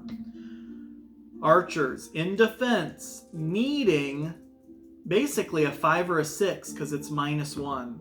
And they don't get it. They lose another archer. Should we have braced? Oh, whoops. Time will tell. Time will tell if we made several mistakes, probably, in this game. All right, so let's do the archers. They only have 2 archers in contact with the peasants. So that's going to be 2 attack dice, -1, needing 2s or better. And that ends up being a 2 and a 3, essentially. Wouldn't it be nice if we rolled double 1s here? Oh, God, but they have the brace die.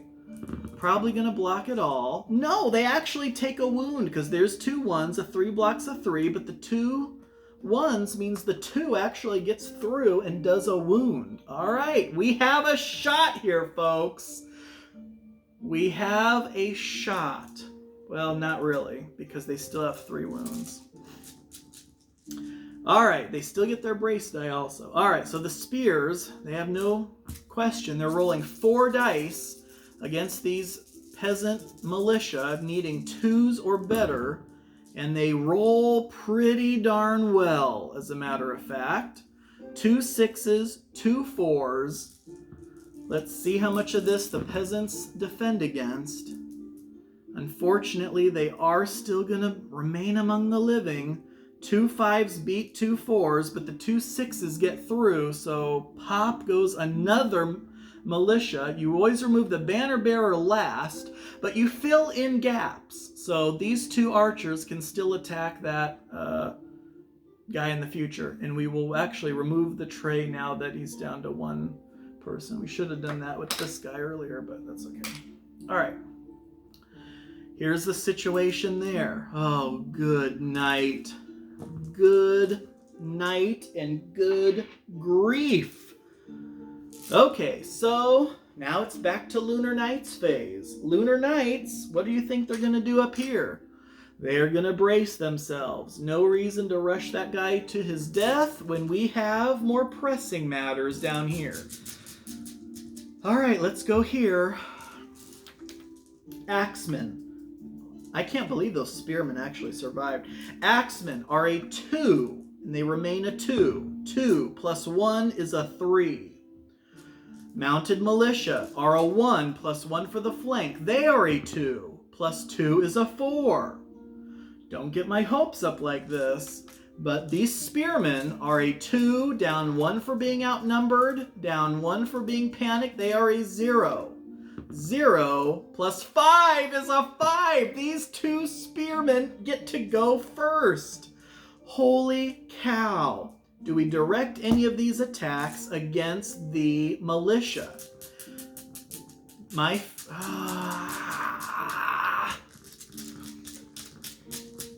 If we kill that last Axeman, they become furious, and all of their attack dice get +1. Let's do 2 and 2, because we do need to filter them out and maybe do a wound to there. So let's do 2 and 2. We're doing 2 against the mounted militia. And in fact, we should be re-rolling 1s against cavalry as spearmen. I can't remember if I've been doing that or not, but... Alright, so spears need 2s or better, re-rolling 1s. Well, it's a good thing we remembered that rule here. Come on, no more double 1s. Are you kidding me? But it's a one-time re-roll, so if we roll double 1s here, that's a shame. 2s are better. Oh, and then we roll the exact opposite, 2 6s. Mounted militia, unlike their infantry militia friends, their peasant militia, mounted militia do not re-roll 6s, so they have a shot here of blocking this both, and they don't. 5 and a 1 means another mounted militia gone. I'd say that was a very good use of those 2 dice we put on them. All right, can we take out an Axeman now? So 2 dice on the Axeman, needing 3s or better. Oh God, there's our 1. We roll a single 3. Come on, 1 or a 2. Nope, Axemen block that. So nothing on the Axemen. All right, so the mounted militia actually get to go next. They only have 2 militia against a swordsman, so 3s are better. And they roll a 6, which is not going to be good. We have 2 dice to get a 6. And we don't double 1s, of course. So that is going to be this spearman dead. We're down to a single spear. And then this is where, you know, it may end up being, we say goodbye to this spearman. 6 dice on the Axemen, re-rolling 1s and 2s, needing 3s or better. We roll a 3, 4, 5, 6. Re-rolling 1s and 2s. We have a 2, which does nothing but another 5. And they only have 2 health left, so they're rolling 5 dice plus this bonus die to get rid of as much of this as they can. And it's not going to be enough. Just Well, actually, I think it is. Unbelievably, 3 6s beat the 2 5s and the 6. A 3 beats a 3, so a single 4 gets through. That is only 1 wound on our spearman friend here, so he actually, believe it or not, is still alive. Unreal. Okay, so... Oops. So, technically, the Regal Guard have actually not yet lost an entire unit yet. Close. Very close. Here we go, down here. Light Cav are a 4 down to 3 for being panicked. 3 plus 3 is 6. Mounted Militia are a 1, and they remain a 1. 1 plus 2 is a 3. So, here we go again. The Light Cav rolling 6 dice. And, I mean, that's okay, I guess. So a 2, 3, 4, 5, 6. The 1 misses. They're rolling 5 dice in defense. It'd be nice if they rolled really low. And, I mean, they didn't really roll low enough, but that will be enough to get rid of another knight, because that's a 5 and a 5, 4 and a 4, 2 and a 2. So that is 2 wounds. They already had 1 wound, so this guy's dead, and 1 wound on the front rank. So it's even though it absolutely should not be even. All right, so then we have 3 dice coming back, needing 3s or better. We have 2 4s and a 3, and then 3 dice in defense with the bonus die. We need to block all of this. There's no question about it.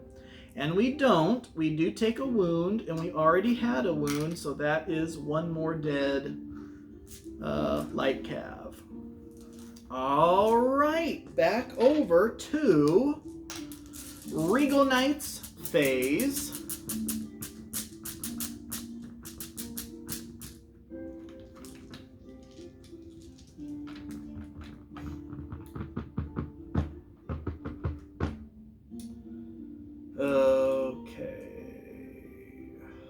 So we're gonna, Regal Knight, I shouldn't think too much about this. Brace, brace. Brace, brace. And up here, we're gonna try to reform the Spearmen on a 3 or better. And we do, finally. Good night. So they finally get their frontage, which is gonna be really bad for, hopefully, that last Peasant. The archers are going to break away. And they can do so for free because the opponent is outnumbered. And in doing so, we are simply going to rotate just like this. So hopefully, on our next turn, we'll be firing like this. And in fact, does it matter if we're shooting into the flank or the rear? I think it's a +1 to our attack dice either way.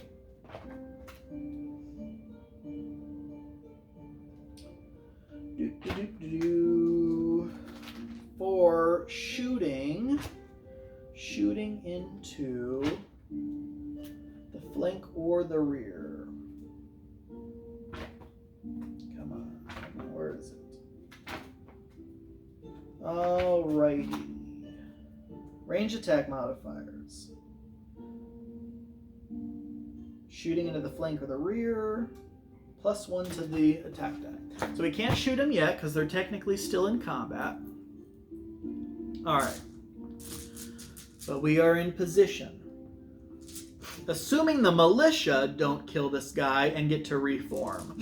Alright. So we actually kind of want the Axemen to kill him. But that may not happen if the Axemen brace themselves. Alright, anyways, so we brace, we broke away, we reformed, and now it's combat time. Here we go. Spearmen are a 2, and they remain a 2. 2 plus 3 is a 5. These militia, these peasant militia, are a 0 minus 1 for being panicked, but they're no longer outnumbered, so they're just a -1. Thank gosh they didn't roll a 6 and make that simultaneous. Okay, so they roll a 3. I can't remember what they roll, if it was a 3 or a 4, and they're -1, so it may be a 3 to a 2. I can't remember. Either way, spears are going first. And spears are rolling 2, 4, 6, 7 dice. 7 for the guy in the back, now that they're in the front rank. 7 dice. Come on. Needing 2s. All of these hit, but there's not enough high numbers for me to be excited, because I have absolutely seen all of this get defended against before, especially since they have one more die than we do. So they're going to have 7 defense dice plus their brace die, but they need to block this all. If they even roll, well, I shouldn't say a single one, they need 2 1s, and then they're dead. And in fact, they blocked it all. Are you kidding me? Look at all these freaking 6s. Okay, so 2 6s and a 5. Block these 2 5s, this 4 and this 3. And then they have 3, 3, 3, blocks these 2 3s, and the brace die was not even needed. And that's why I just said that, because I cannot freaking believe what we've just seen. Alright, so that lone peasant militia just took the full brunt of 7 spears and is still among the living. And gets an attack back, needing 3s or better, re-rolling 6s. There's a 6, re-rolling the 6, and it is a 3, so we have a single die, otherwise we lose another spearman. Thank God we blocked that, because that would have been freaking insane. Even though this is already insane. Alright, so Lunar Knight's turn. They are going to brace. Attack, attack. So let's see. Quarrel. I honestly don't think they care at this point. I was going to say maybe we'll have the Axemen brace to make sure that the militia kill this guy. But that's not a guarantee, because they're only going to get 2 dice, and we'll have 3 dice to defend against it. Because only the unit that kills this last guy is the unit that gets to reform, and they would want them to reform. Who knows? They may still go first. Well, we're really not in any rush to kill that guy. And it would be nice to make sure it was them who reformed. So I think our Axemen are going to brace. The militia will go first. The militia will roll for initiative. They are a 1+1 for the flank. That is a 3. The lone spearman is a 2 minus 1 for being panicked, -1 for being outnumbered, so they are a 0. +6, unreal. So they actually have 2 dice.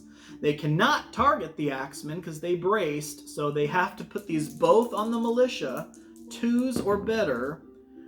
And they rolled a freaking pair of 6s. Holy cow.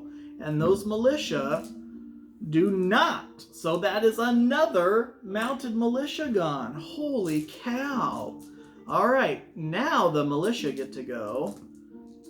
And to see if they can actually kill this guy, they need 3s or better. And they roll a single 4. Uh-oh. We have a brace die and a defense die. And we actually block it. Oh my gosh. Maybe we should have had the Axemen go, because now look what happened. They are still alive and slowly chipping away at the militia. Militia are just watching the Axemen stand there like, really? Really? Alright, so then let's come down here where our nightmare still exists. Light Cav are a 4 down to a 3. 3 plus 2 is a 5. And the mounted militia are, even though they're at half or less, they still outnumber their opponent, so they're not panicked. They are still a 1. 1 plus 1, though, is only a 2. All right, let's see 5 wounds here, huh? We're only rolling 4 dice now. Oh, God, so we can't see 5 wounds. I was going to say, we need to just wipe them out. All right, anything we get here is good enough, so 2s or better, and we par for the course, don't get all of the attacks in. So 2, 4, 5 is what they need to roll on defense, and they block all of it. As usual, which is insane. All right, so they do get 3 attacks back, needing 3s or better. They only roll a single 4, though.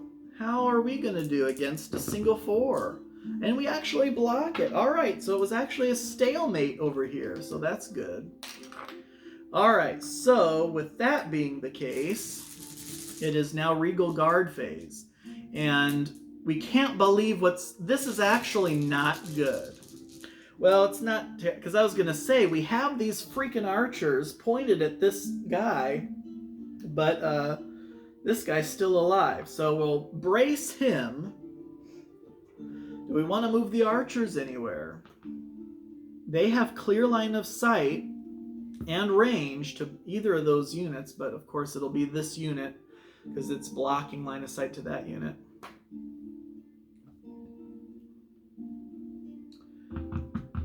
Okay, so the archers aren't gonna move. Well, hold on a sec. Hold on 1 second. What if we tried to break away with this guy? If we try to break away with him, either he'll break away, he will break away either way, he may end up dying in the process, but either way he will break away and open up the line of fire.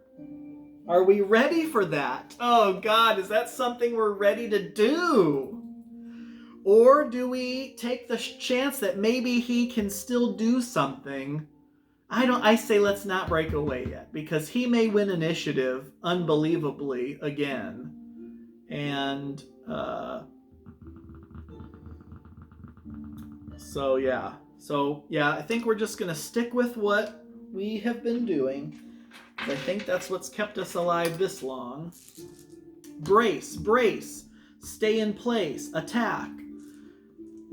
If you tell, and this is exactly what happened last time, a stupid peasant with a wound, only 1 wound left, should not be still alive. This is insanity. All right, so the spears are a 2. They stay a 2. 2 plus, oh God, 2 plus 1 is a 3. Oh my gosh, come on. This pathetic peasant militia, I shouldn't call him pathetic because he's doing more than any of the other peasants have done. He is a 0. He's panicked. So he's a -1. -1 plus 1 is a 0. So at the very least, the spearmen will get to go first. 3, 6, 7. 7 attack dice, needing 2s or better. And look at that. I was going to say that's really, really, really bad. And it is still pretty darn bad. In fact, I'd rather those 2s not even be there, because now they get 7 attack dice, 7 defense dice, and that just gives them more chances to roll those 6s. But don't forget they re-roll 6s, and you know what? I probably keep forgetting to do that. That's probably why he's still alive, because he needs to be re-rolling 6s. And it doesn't matter. He will have to re-roll that 6. And that is a 2, so that's good. But look at this. We finally got the son of a gun. All right, so 3 5s means a 4 and 3 2s are gone. And then a 2 blocks a 2. But these 3 other dice, these 2 6s, get through and finally deal the last GD wound. Now they can reform. They have nowhere to reform. Though maybe they want to move like this. We probably should have moved those archers, because The spears can't go straight with those archers in the way. All right. So here's what things are looking like. And I don't like this at all.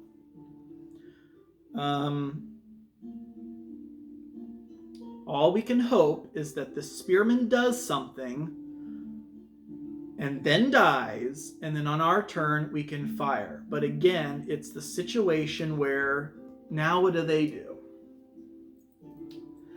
I think they do the same thing, because it's okay, so now it's lunar night phase. I think they brace with the Axemen again. Because again, they want these peasant militia to be able to reform.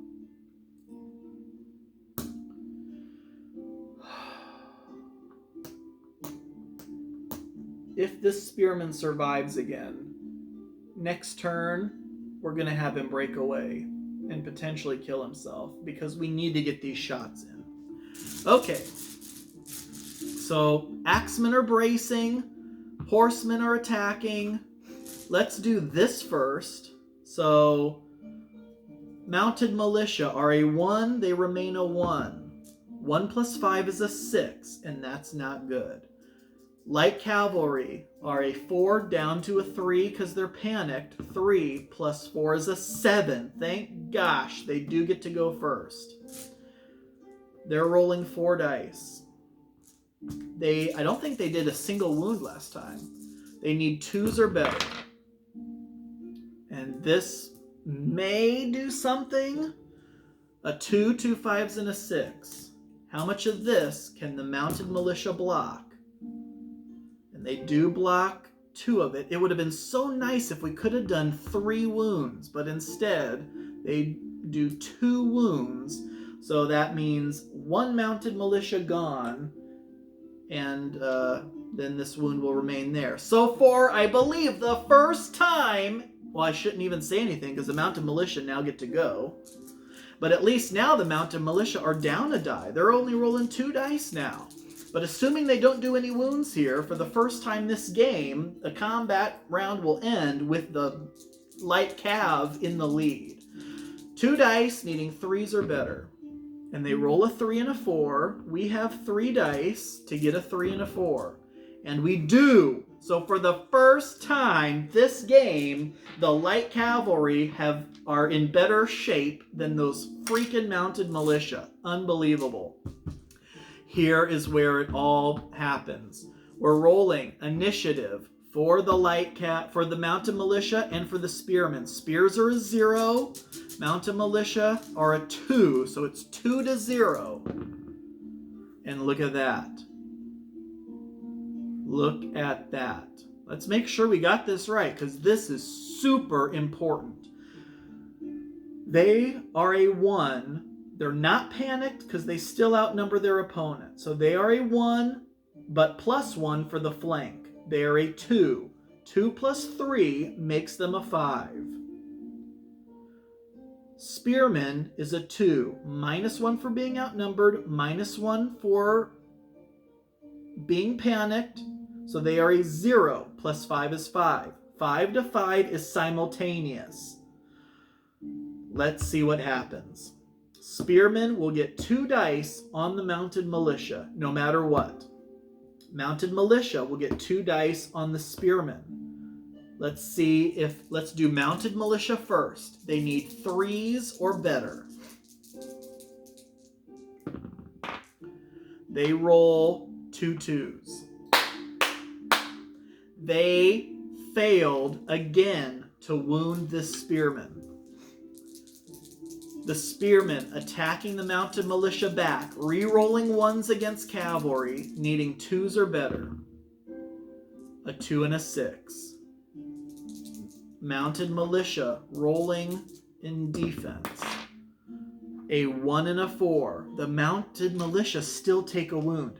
This makes me not want to kill off the spearman because he is doing so much damage sticking there, and now these Axemen are furious that they haven't braced yet. It's like these mounted militia are getting so chewed up anyway. It's like, who cares? Let the archers fire at them. Let's just get rid of this guy. That's insane. And now we're moving over to Regal Guard again.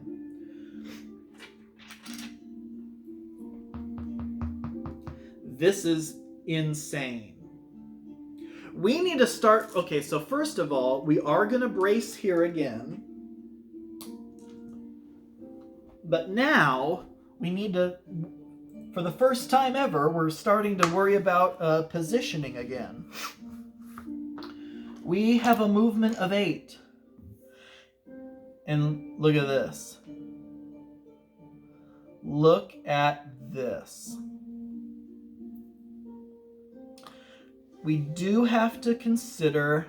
See, this is the interesting thing.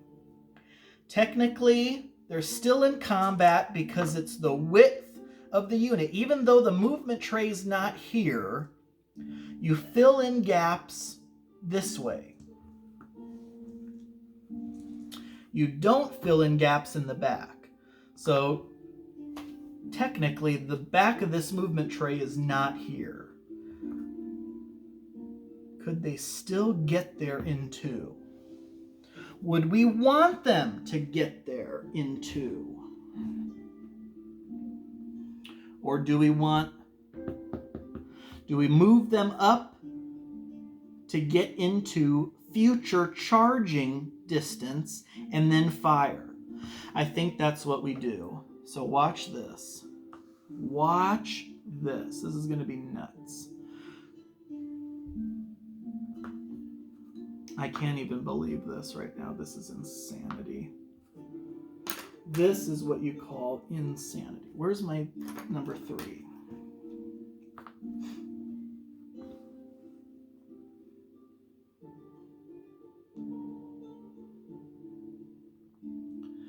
A 1-inch wheel. They have 7 inches left. With those 7 inches,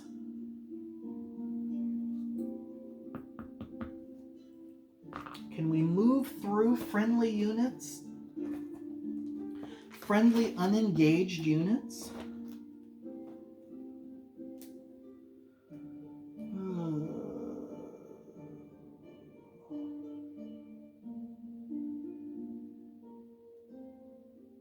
Units may move through friendly units as long as it doesn't end its movement on top of them. Because my question was, as you can see here, there's a tip of the archer unit right in their movement path.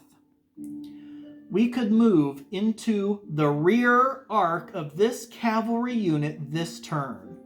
Do we want to do that and forego these shots?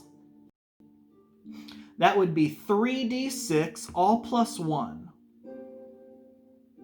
that we would be giving up to do that. If we don't do that, we won't get the shots. We won't even attack with them this turn. This combat, if we braced ourselves, if we brace ourselves, it wouldn't be till next turn. And then we absolutely would be able to attack, and we would be going first.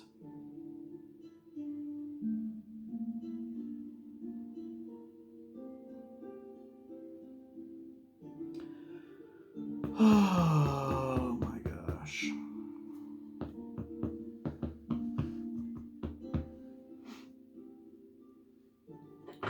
Oh my goodness. I'm gonna move them in. I'm gonna move them in because we may have a better chance. Next turn, we will be going first.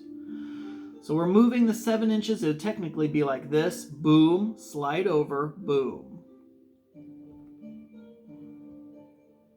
We are now firmly entrenched. That's not a charge, however. We are going to brace ourselves once again here. So there will be no combat here this turn, no combat here this turn, no ranged attack either. It is now Lunar Night's phase. Oh my gosh.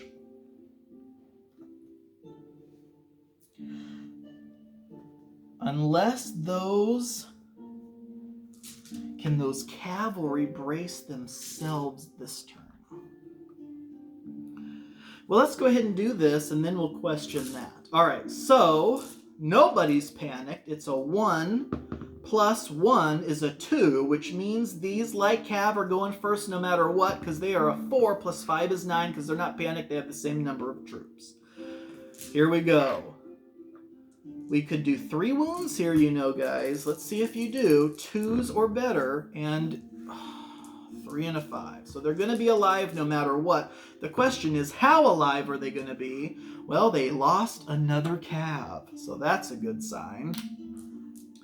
Next, they get a single die against us, needing a 3 or better. And they roll a 6. Oh no! We have 2 dice to get a 6. And we do! Oh my gosh, unbelievable. We suffer no wounds. Oh, that was glorious. So here we go. How does this work? Do mounted militia brace themselves? By bracing, the Spearmen will still get to go first in their next round of combat. Because the bottom line is the polearm special ability gives Spearmen the ability to go first in the first round of a combat that they're involved in. I don't care how many turns later it is. It would be now, but the mounted militia are like, screw that. Well, we don't want what you have to offer. So the mounted militia are bracing. It's the Axemen now who are going to attack. The Axemen are a 2 plus nothing. So they are a 2. Oh God, they're going first. And this is where it's going to hurt for that Spearman. So 6 and 2, so that is an 8.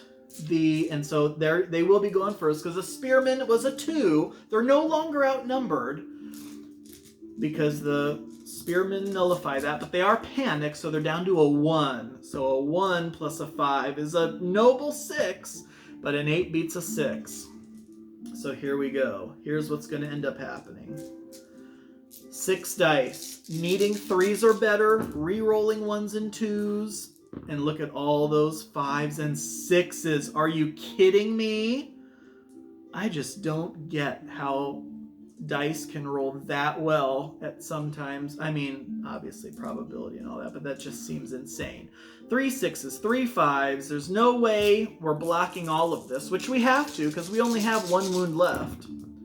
And yeah, we have 1, 2 2s, 2 3s, a single 5, blocks a 5. And just for fun, let's see how bad this guy actually gets destroyed. Because one of his dice rolled off the table.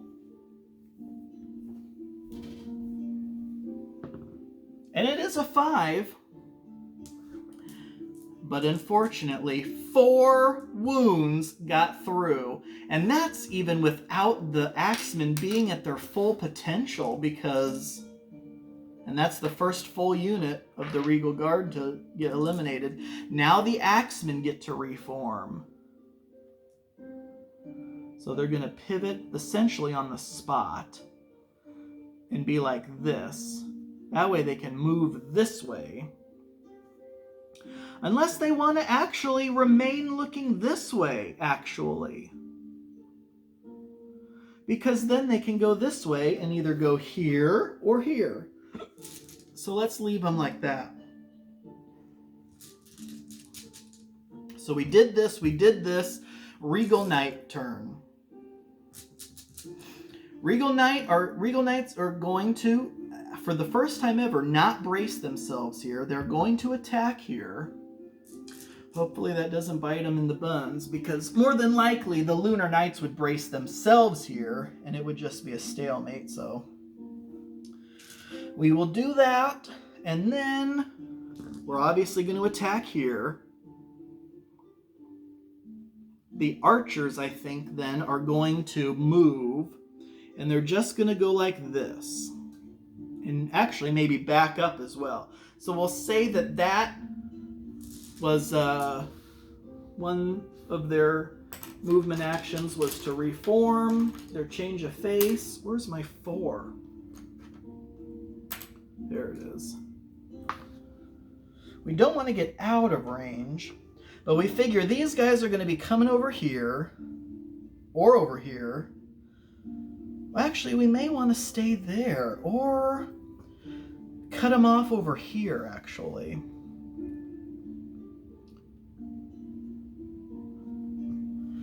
Well, we won't say that was a change of face. We'll say that was a wheel that they made about 1 inch. So they still have 7 inches of movement left. Because what I want to do is get them somewhere over here, so when these Axemen, well, I don't know. I'd like to be in a position to get a shot in at the Axemen, depending on where they end up going. I'm pretty sure the Axemen are going to go after these guys, because once these guys beat this guy up, they're probably going to go after the Axemen. So the Axemen don't want to be coming over here and have the light cav in their rear or flank.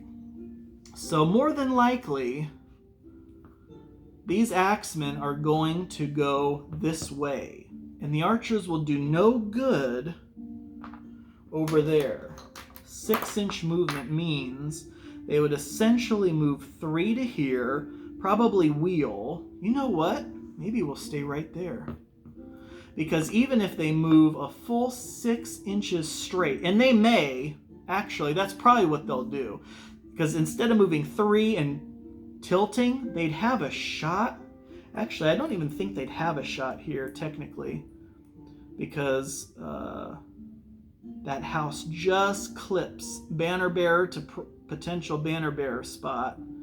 So these archers are going to move. I believe they are absolutely going to move to get somewhere over here. So they moved 1 for a wheel.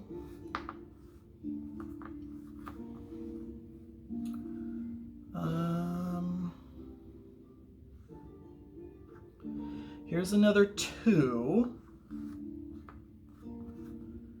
Here is 3, 4, 5. And a 2-inch wheel to bring them back here. Like this. All right. So,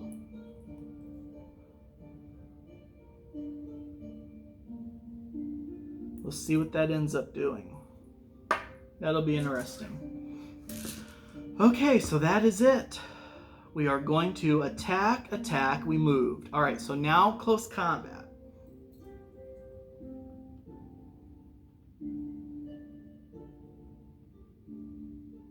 All right, so let's see. Let's go ahead and do this one. So we are at 4 plus 5 is a 9. That should be enough because they're a 1. They're panicked, so they're a 0. Plus 4 is 4. All right, so let's see what we can do here. 4 dice, 2s are better, and we roll a 2, a 4, and a 6.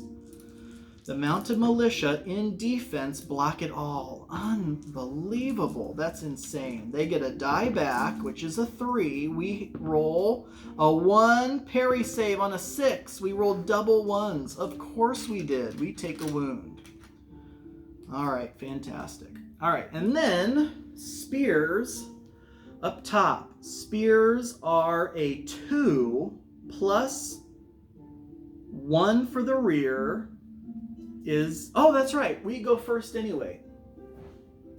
Just for fun, it would have been a 3 Plus 6 is 9. They are 1. Minus 1 for being panicked. There is 0. So they even plus a 6. So it'd still be 6 to 9. But anyway, they have polearms, so they're going first in the first round of this close combat. So they're going to get 7 dice, and because they're in the rear, they get +1. I think that Spearmen was still there last Lunar Night phase, right? That's why those Cav didn't reform. Okay, yeah. So this was perfect. This couldn't have been better. Let's see if we can capitalize on it. 7 dice. These are all +1. Okay, well, we'll see what this ends up being. 6s don't get any higher. 4 becomes a 5. 2 3s become 4s. And a 2 becomes a 3, and a 1 becomes a 2. That's pretty mediocre overall. All right, so they get 7 dice plus their brace die. We'll see how much of that they can block. All right, so these 2 1s are for sure not going to be anything. A 6 will block a 6. 3 1s, actually. 2 will block a 2. 2 4s and a 5. Yikes. So they only take 2 wounds. And that was really not the best. It would have been nice if we could have done 1 more wound, because they still had a wound on one guy. So they're going to lose one guy. One guy still has a wound on him. And that's that. They do get attacks back, though. 2 attacks back.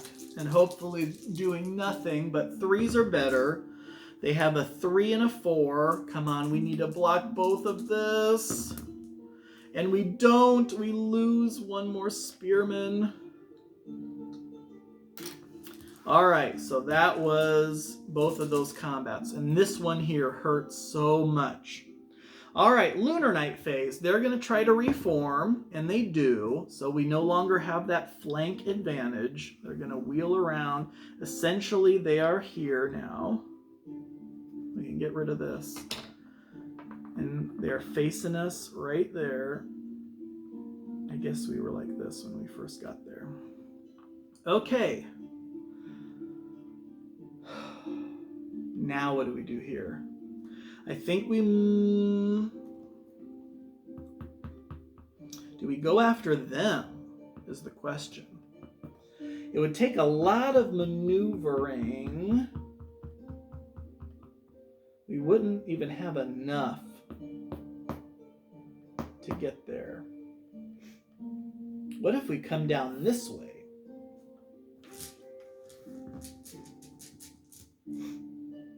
What if we reform, shuffle, and start coming down this way? Or are we afraid the spears will end up getting us?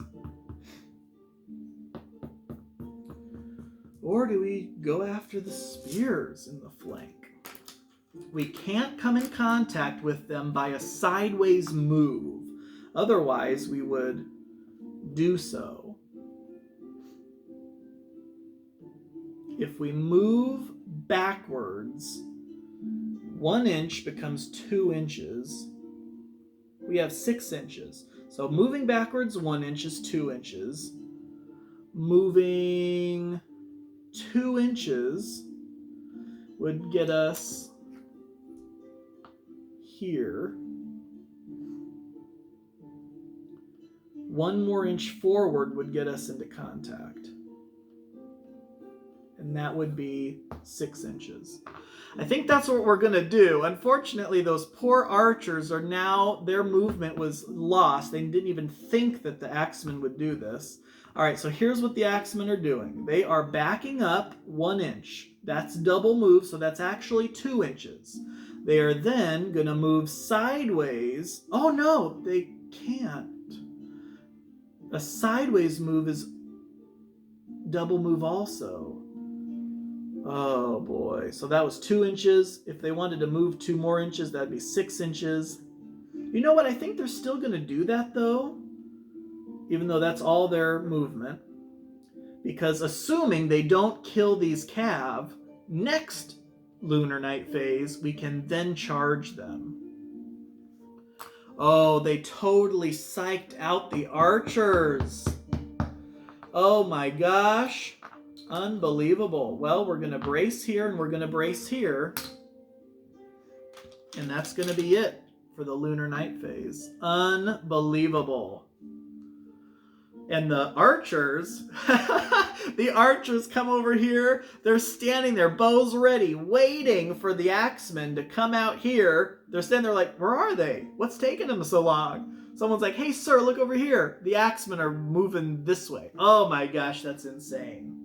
See, that's why I can play games against myself, because I have no clue what I'm going to do next. All right, so here we go. That was the entire lunar night phase. Regal guard phase, they're going to attack. They're going to attack. They have got to move, and I think they're going to move like to here. So, well, I don't know, because ideally we're going to hopefully win here one day. And even if we kill them, these guys are still going to be in our flank. What do we do with these archers? Oh my gosh, do we back them up again? This is freaking ridiculous. What do we do with these archers? Do we put them over here? Maybe we put them over here. I mean, there is no possible way we can maneuver them to get a shot in. This back of this movement tray is not here. We would somehow have to get from here to here, and then we'd have a shot here. We can't back up. Yeah, there's just no way. And next turn, they're going to charge. So we might as well keep moving forward. Oh, this is so ridiculous. All right. Let's wheel an inch. Well, like half an inch. We'll say that was half an inch. So then we still have 7.5 inches left. 1, 2, 3, 4, or 3.5. And then we can just stay here, and with our second movement action, because that was 4, we can reform. Are we okay reforming like this?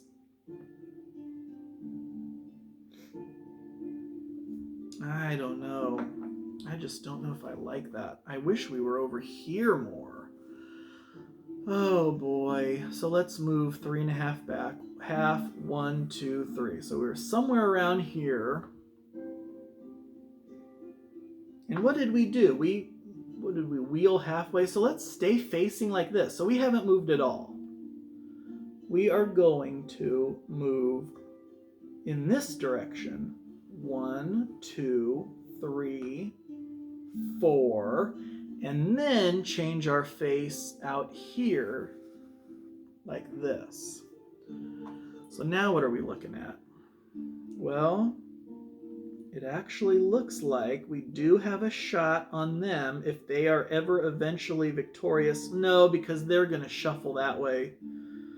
But at least we'll be in somewhat of a position. And in case this turns south, we will have a shot at that idiot down there. And we'll probably end up shuffling over this way a little bit more later. All right, combat, combat. Let's do this first and see how bad this goes. So again, we are a 4. We stay a 4. 4 plus 5 is 9. Thank gosh, I think we do go again. We're 1 minus 1 for being panicked is 0. So yeah, 1 to 9. Come on, folks. This is getting pathetic over here. 2s are better. 3, 4, 5. They get 4 dice now because they braced. And they actually take only a wound. Unreal. They are still alive. Unfreaking-leavable. They are still alive, and they have a die against us, which could kill off another cav. 3 up. Thank you. About freaking time you roll a 1. All right, so that ends up like that. All right, let's go here. This could be good, could be bad. All right, we are rolling off this time, so we are a 2, and we stay a 2. They are a 1, down 1 for being panicked, to a 0. So it's 2 to 0. So 2 plus 5 is a 7. Thank gosh. So that means a 0 plus anything. It means the spears do go first. They do get 6 dice. Against Cav, they re-roll 1s, 2s or better. So these will all hit. They aren't exactly the best. And remember when they freaking rolled unbelievably to block everything at one point? They could absolutely do that again. I can't remember if it was them or someone else. All right, 6 dice plus their bracing die. If we see a bunch of 1s here, that would be amazing. Well, we see 2 1s, and I think that's all we're going to get. Because look at all these 4s and 5s. Freaking insane. At least it's 1 mounted militia dead. Unfortunately, we would have liked to kill off that unit so we could reform and avoid getting charged in the flank, but you can only do what the dice allow you to do. So 6 and 2 5s. 5 and a 4, and these 2 1s don't do anything, so that 1 die gets through. They already had a wound there. So they do lose 1 more mounted militia, and it then comes down to them getting a shot in on us. They do get 3 up. No, they don't. So nothing there. All right, that is good news. All right, so we did this. It's Lunar Night phase, and they're going to... What are they going to do here? Are they going to brace? I think he's going to brace there, charge here, boom, shuffle over, and attack. All right, so they are a 2, plus 1 for the charge, plus 1 for the flank is a 4. 4 plus 4 is an 8. And I don't believe there's any way they can get an 8, because they are a 2. Now they are panicked, because they're not the highest numbered person in the combat. So they are a 2... plus, so 2, minus 1 for being panicked, minus 1 for being outnumbered, there is 0. So yep, there's no way they could get an 8, and they knew it. They rolled a 1. All right, so we'll see what happens. This is not going to be good. All right, so 6 dice, re-rolling 1s and 2s, and look at all those 1s and 2s. So they have a 5 and a 6 so far, and a whole bunch of other goodies as well. So they have 2 6s, a 5, a 4, and a 3. All right, this is not going to be good. And we have 2 6s, a 5, and 2 3s. I can't believe the Regal Knights actually rolled that well on defense. 6s, 5s, and a 3, so they only take a single wound. That is insanity. All right, so next up we have the spears. Unfortunately, the spears can't attack the... Wait, yeah, they can. Wait, no, on the spear's turn, they can attack the militia, but he braced this turn, so they can't. So it's only 2 dice over on the Axemen, needing 3s or better. They do have a pair of 4s. Pair of 4s seem to be pretty lucky for them. So that is a wound. And that's the most wounds the Axes can now take before becoming furious. All right. So that is the Lunar Knights. Brace, brace, charge, attack. And now it is the Regal Guard. All right. So how do we want to do this? How do we want to do this? I say we just shuffle this way.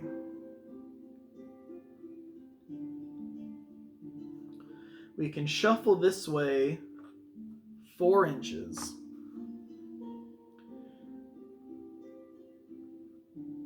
So, where are we? Okay, let's line this up right. 1, 2. Now where are we?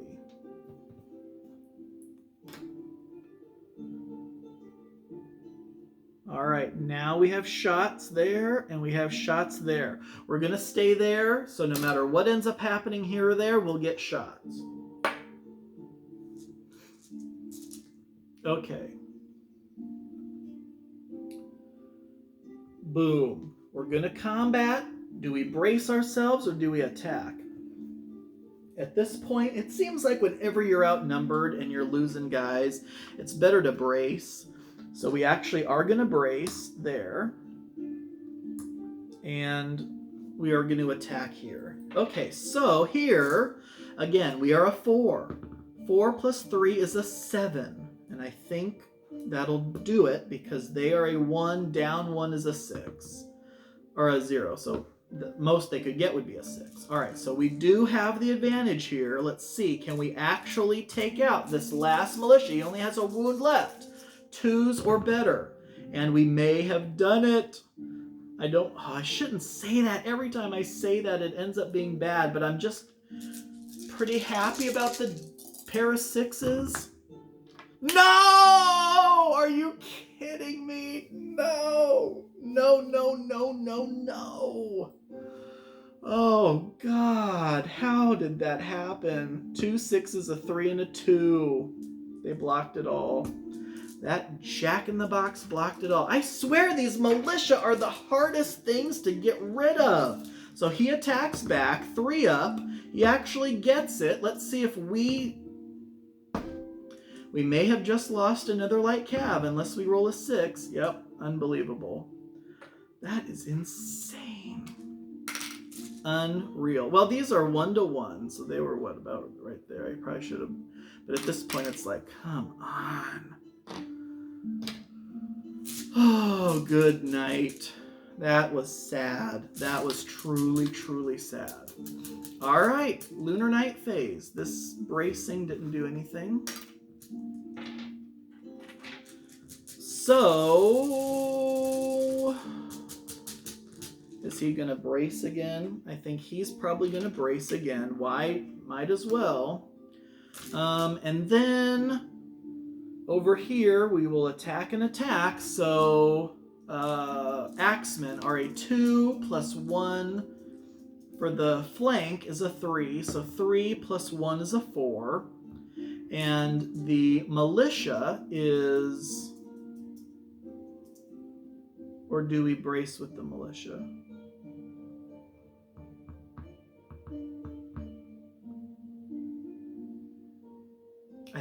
I think we brace with the militia. Because, why wouldn't we? All right. So that means the spears are a 2, panicked and outnumbered, 0 plus 3. Darn, I thought they had a shot. But the axes will go first. So 6 dice, re-rolling 1s and 2s. So we have 4 4s, a 5 and a 3. And then we have 6 dice plus the brace die in return.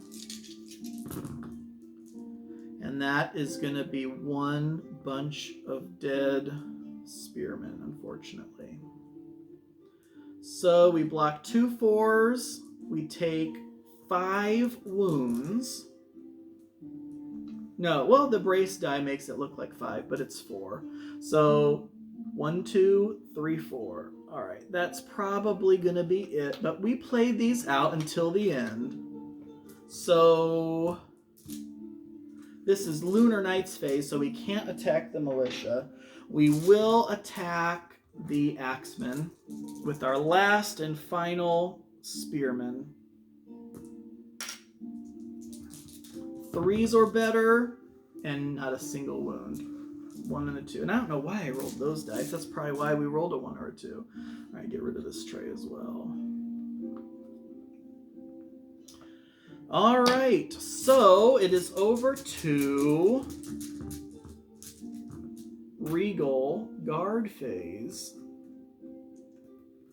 And we're going to brace ourselves here. which means this brace goes away. No need for that.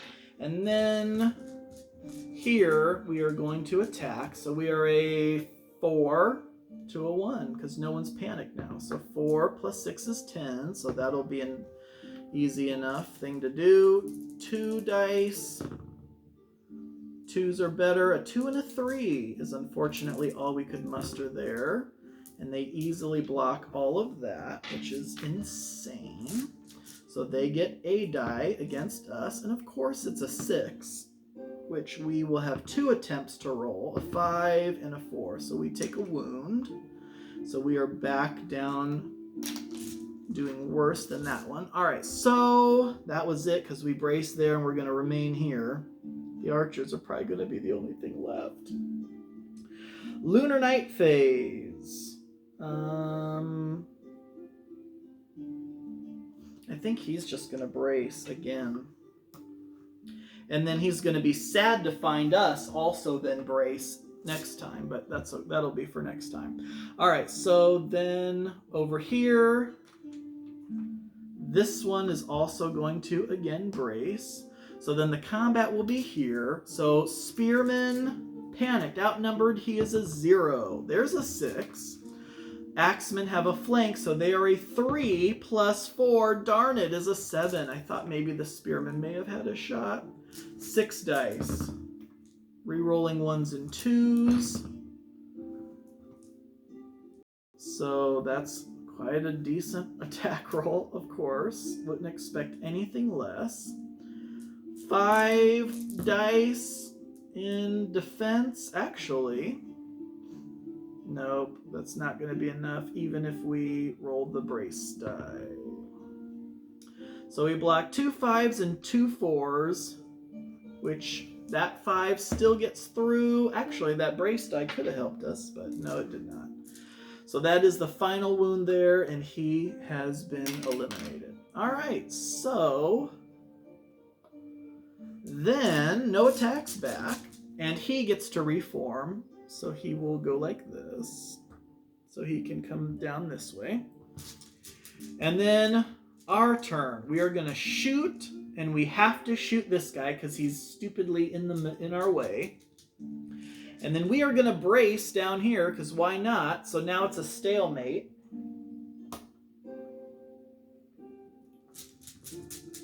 Or should we? Should we just go after it? I mean, really? No, you know what? He's been bracing the whole time like a coward. We are now going to brace. All right, so this brace die goes away because it only affects close combat. So I'm pretty sure bracing, I'm pretty sure bracing only affects close combat. Let me just double check. Bracing. Close combat phase. Yep. Just close combat. Okay. So we are going to shoot. Let's see if this actually does anything. Was this guy still 2 wounds, or was he just a wound? Oh god, did I take his wound away, or was he really still 2 wounds? I can't remember. But either way, we're shooting here. I'm pretty sure we can, right? Yeah. And no modifiers, so just 2s are better. Is there anything else we're doing? No? Okay, 2s are better. 2 1s and a 3. Awesome. And they block it. Alright, so that was it for Regal Guard. Lunar Knights. Well, this Lunar Knight is like, well, we're going to be here for a while, so we're still going to brace. So this brace goes away. All right, and then this Cav is now basically a single figure. It moves like a single figure. It doesn't take any action to move. And then it's going to come into contact like this. Now, we do get a free volley, so it's like a shot, but these are -1. So 2s are better, and it ends up being a 4 and a 5. This one becomes a 2 and becomes nothing. Let's see if they can block it. And they don't! This guy actually dies due to the free volley. Alright, interesting. Because we did that because we were hoping that we could get... Because we know we're not going to get there in one turn. But I mean, really? Really? Oh boy, oh boy, oh boy. Okay, so here we come. To about here. And then wheel. Move these crops out of the way.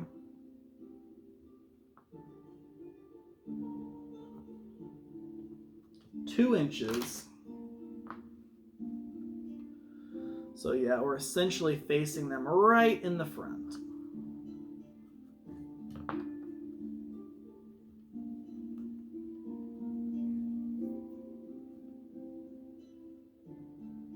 Alright. And he does have a wound on him, but this is not going to be good. Okay, so what do we do down here? Oh, let's just go for it. No more wasting time. Alright, so we are a 4. He is a 1. 4 to 1. 7 to 6. We do go first, but does that actually... Oh, wait, hold on. No, it's the other way around. 9 to 4 or whatever. Alright, but is this actually going to do anything? 2 dice, 3 ups, or 2 ups? Look at that. That's insane how those dice keep doing that. Alright, so a 3 and a 4. 2 dice and a brace die. Come on, 1s and 2s. Nope, but that will be a wound at least.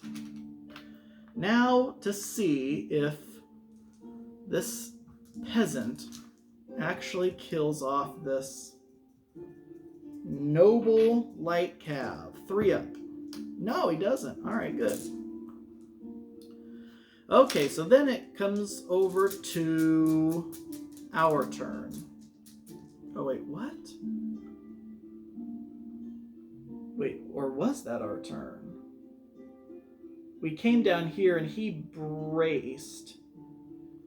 So actually, we would not have performed that combat, but we would this turn. So we're going to shoot, and we've already done that combat then. Alright, so we're going to shoot, and we do get 3 dice, needing 3s or better. And we do have 2 5s, and they roll for defense, and they roll a 5, but a 4 gets through, or the 4 lets a 5 get through, so there goes that back Axemen. I mean, it looks 3 to 3, 1 to 1, anyone's game, right? Yeah, well, just wait till those Axemen hit those archers. It's going to be all over. All right, so now it's back to the Lunar Knights. And the Lunar Knights are going to, again, brace here. And the Axemen, I don't think actually have enough to charge. But they do have enough to get into combat. So that combat won't happen this turn. But they will get shot at for going into contact. So 3 dice, these are all -1. So 3s are better, and that becomes a 3, and that becomes a 4. So a 3 and a 4. And if we see a 1 and a 2, I will be so happy. Nope, they blocked it both. Alright, so nothing there. Okay, so then over here, well, no, that was that turn. Now it's our turn. Now what do we do? Well, we're going to start bracing ourselves every turn over here, and then we'll just combat this one. So 4 plus 1, is only a 5. And they are a 1. They could go first. No, they don't. So we actually do still go first. And we need this to win. 2s are better. All right, 3 and a 5. We just need to see that. Exactly that. Can you believe it? So 4 blocks a 3, but the 5 gets through. And freaking finally, this militia is dead. And this guy gets to reform. And he's going to be gunning. He's been stuck over here the entire time. He's going right for these Axemen, assuming the archers can hold out. All right, Axemen are going to attack. So it's Lunar Night turn now. Axemen are 2. And they are never panicked, even though they're at only 3 guys now. So they're never panicked because they're furious. Furious means they never panic. So they are a 2 plus 3 is a 5. Now, the archers are a 1. They would be panicked, but they have the same amount of soldiers right now as the Axemen, so they are not panicked. They're a 1. 1 plus 3 is only a 4. Oh, if only that could have been at least simultaneous. But it's not, and now they are going to potentially get crushed. Hopefully they can last at least a round. These are all plus 1, re-rolling 1s. No, actually no re-rolls, because these become 2s, and that's enough to pierce the armor of 1. So 2s, 4s, a 5, and a 6. All right, and we have our brace die. So we have 6 dice and our brace die. Let's see. And these are all -1, unfortunately, because we are bad in melee. Oh, God. This could be really bad. So I think that's going to be 3 wounds. So that'll be a 5, a 3, a 2, and that's it. Right? Am I doing that right? This is important. All right, because this 6 becomes a 5. And we'll block this 5. This 4 becomes a 3 and blocks this 2. And these 2 3s become 2s, and there's only 1 2 left, and these don't do anything, so that is 3 wounds. So that's 1 archer gone and a wound on one of the other archers. So that's half of them. Right there. All right, but we do get to strike back with 2 dice. These are both -1. So, what? 3s are better? Yeah, 3s are better. Technically, 4s are better because these are -1. So that is a single 4. And they actually take a wound off of that.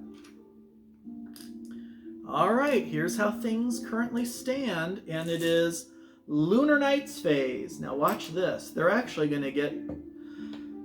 Because this guy can move 12 inches and still compete in close combat. So, I mean, he's going to go like... Obviously he can make it. And it doesn't cost anything for a single figure to pivot. So he's going to go up like this. Like all the way up here, then pivot, then hit them in the flank. Can you believe this, folks? It comes down to literally this. Every single freaking game of this that I play always comes down to the wire. Though, even though this may look kind of close, as you saw how bad those archers did, it really wasn't all that close. Now this is interesting. We may actually not want to hit them in the rear because they get more attacks on us in the rear. Even though that would make our attacks +1, if we go like this, they only have 1 Axeman against us. And they used this kind of strategy against us earlier. So we are actually like this. And I'm actually going to get rid of the movement trays. So here it is, folks. This is it. You are looking at it. And this is game 3. This is best 2 out of 3. They've each won 1, and now here we are. The bowmen are going to brace for the Lunar Night phase. Light Cav are going to attack. Light Cav are panicked, but they have a flank, so that cancels it out. So they are a 4. A 4 plus 2 is only a 6, though. The Axemen are a 2. They're never panicked, but they are -1 for being outnumbered. So they are a 1. A 1 plus a 1 is a 2. So if you can believe it, the Light Cav actually are going to go first here, but they really need to do something. I mean, this could be it for them. So they need to do 3s or better here. They have a single 4. A single 4, but a 2! That will be enough to do a second wound and peel off an Axeman. Wowzers. All right, so the Axemen are going to go now, and they have to do their 2 attacks on this guy because they braced, and it's the Regal Guard turn. So 2 dice, but these are both +1, needing 3s or better. And so this is a 5, and this is a 4. 4 and a 5, and we need to block this both, but we do have a parry save. We block the 5. If this is a 6, we survive. If this is anything less, we are dead. For a second, if it wasn't for these crops, I swear that was going to be a 6. The wheat, in the end, I blame the wheat for killing us. Oops, wrong side. Okay, this is insanity. Alright, so that's it. Lunar Knight's turn. Lunar Knights, 2 Axemen. So they are 2, and they are not panicked. And that's that. They're a 2. 2 plus 5, gosh darn it, is a 7. I was hoping that the archers could have somehow gone first here, because they are about to get it. So archers are a 1, but they're not panicked either. So, yep, they have to roll a 6. Come on, give me a 6. Nope. So they are a 3. All right, so Axemen will go first. They only have 4 dice now, though, but they're all +1, needing 2s or better. All right, so that's a 6. That's 2 5s and a 3. And the 6 means they automatically do a wound, because these dice are going to be -1 for being poor in close combat. What am I doing? So they should get all these dice. Okay, so here we go. See how much of that we can negate, if any of it. Oh, God. So we take, it looks like 2 wounds, because that'll become a... Oh, shoot. Nope, we're dead. Because this becomes a 4, this becomes a 3, and so that'll get rid of the 3, but 3 wounds left means... That's right. 2 dead archers. That's what it came down to, folks. 2 dead archers in the end. And victory goes in Game 3 to the Lunar GD Knights. Oh my gosh, just for funsies, let's say that they still had a wound left, so 1 archer would have still been alive. Would have still been? Is that a phrase? It is when you've been playing this for 3 hours. They would have needed 3s or better, -1. Nope, so that would have been a miss anyway. Alright, folks, that is it! The Lunar Knights have won! Oh my gosh, I can't believe it! But look how close it came. Oh my gosh, unreal. Alright, folks, that'll do it. I truly appreciate you all for watching. I hope you had some fun. Thank you all so much, and until next time.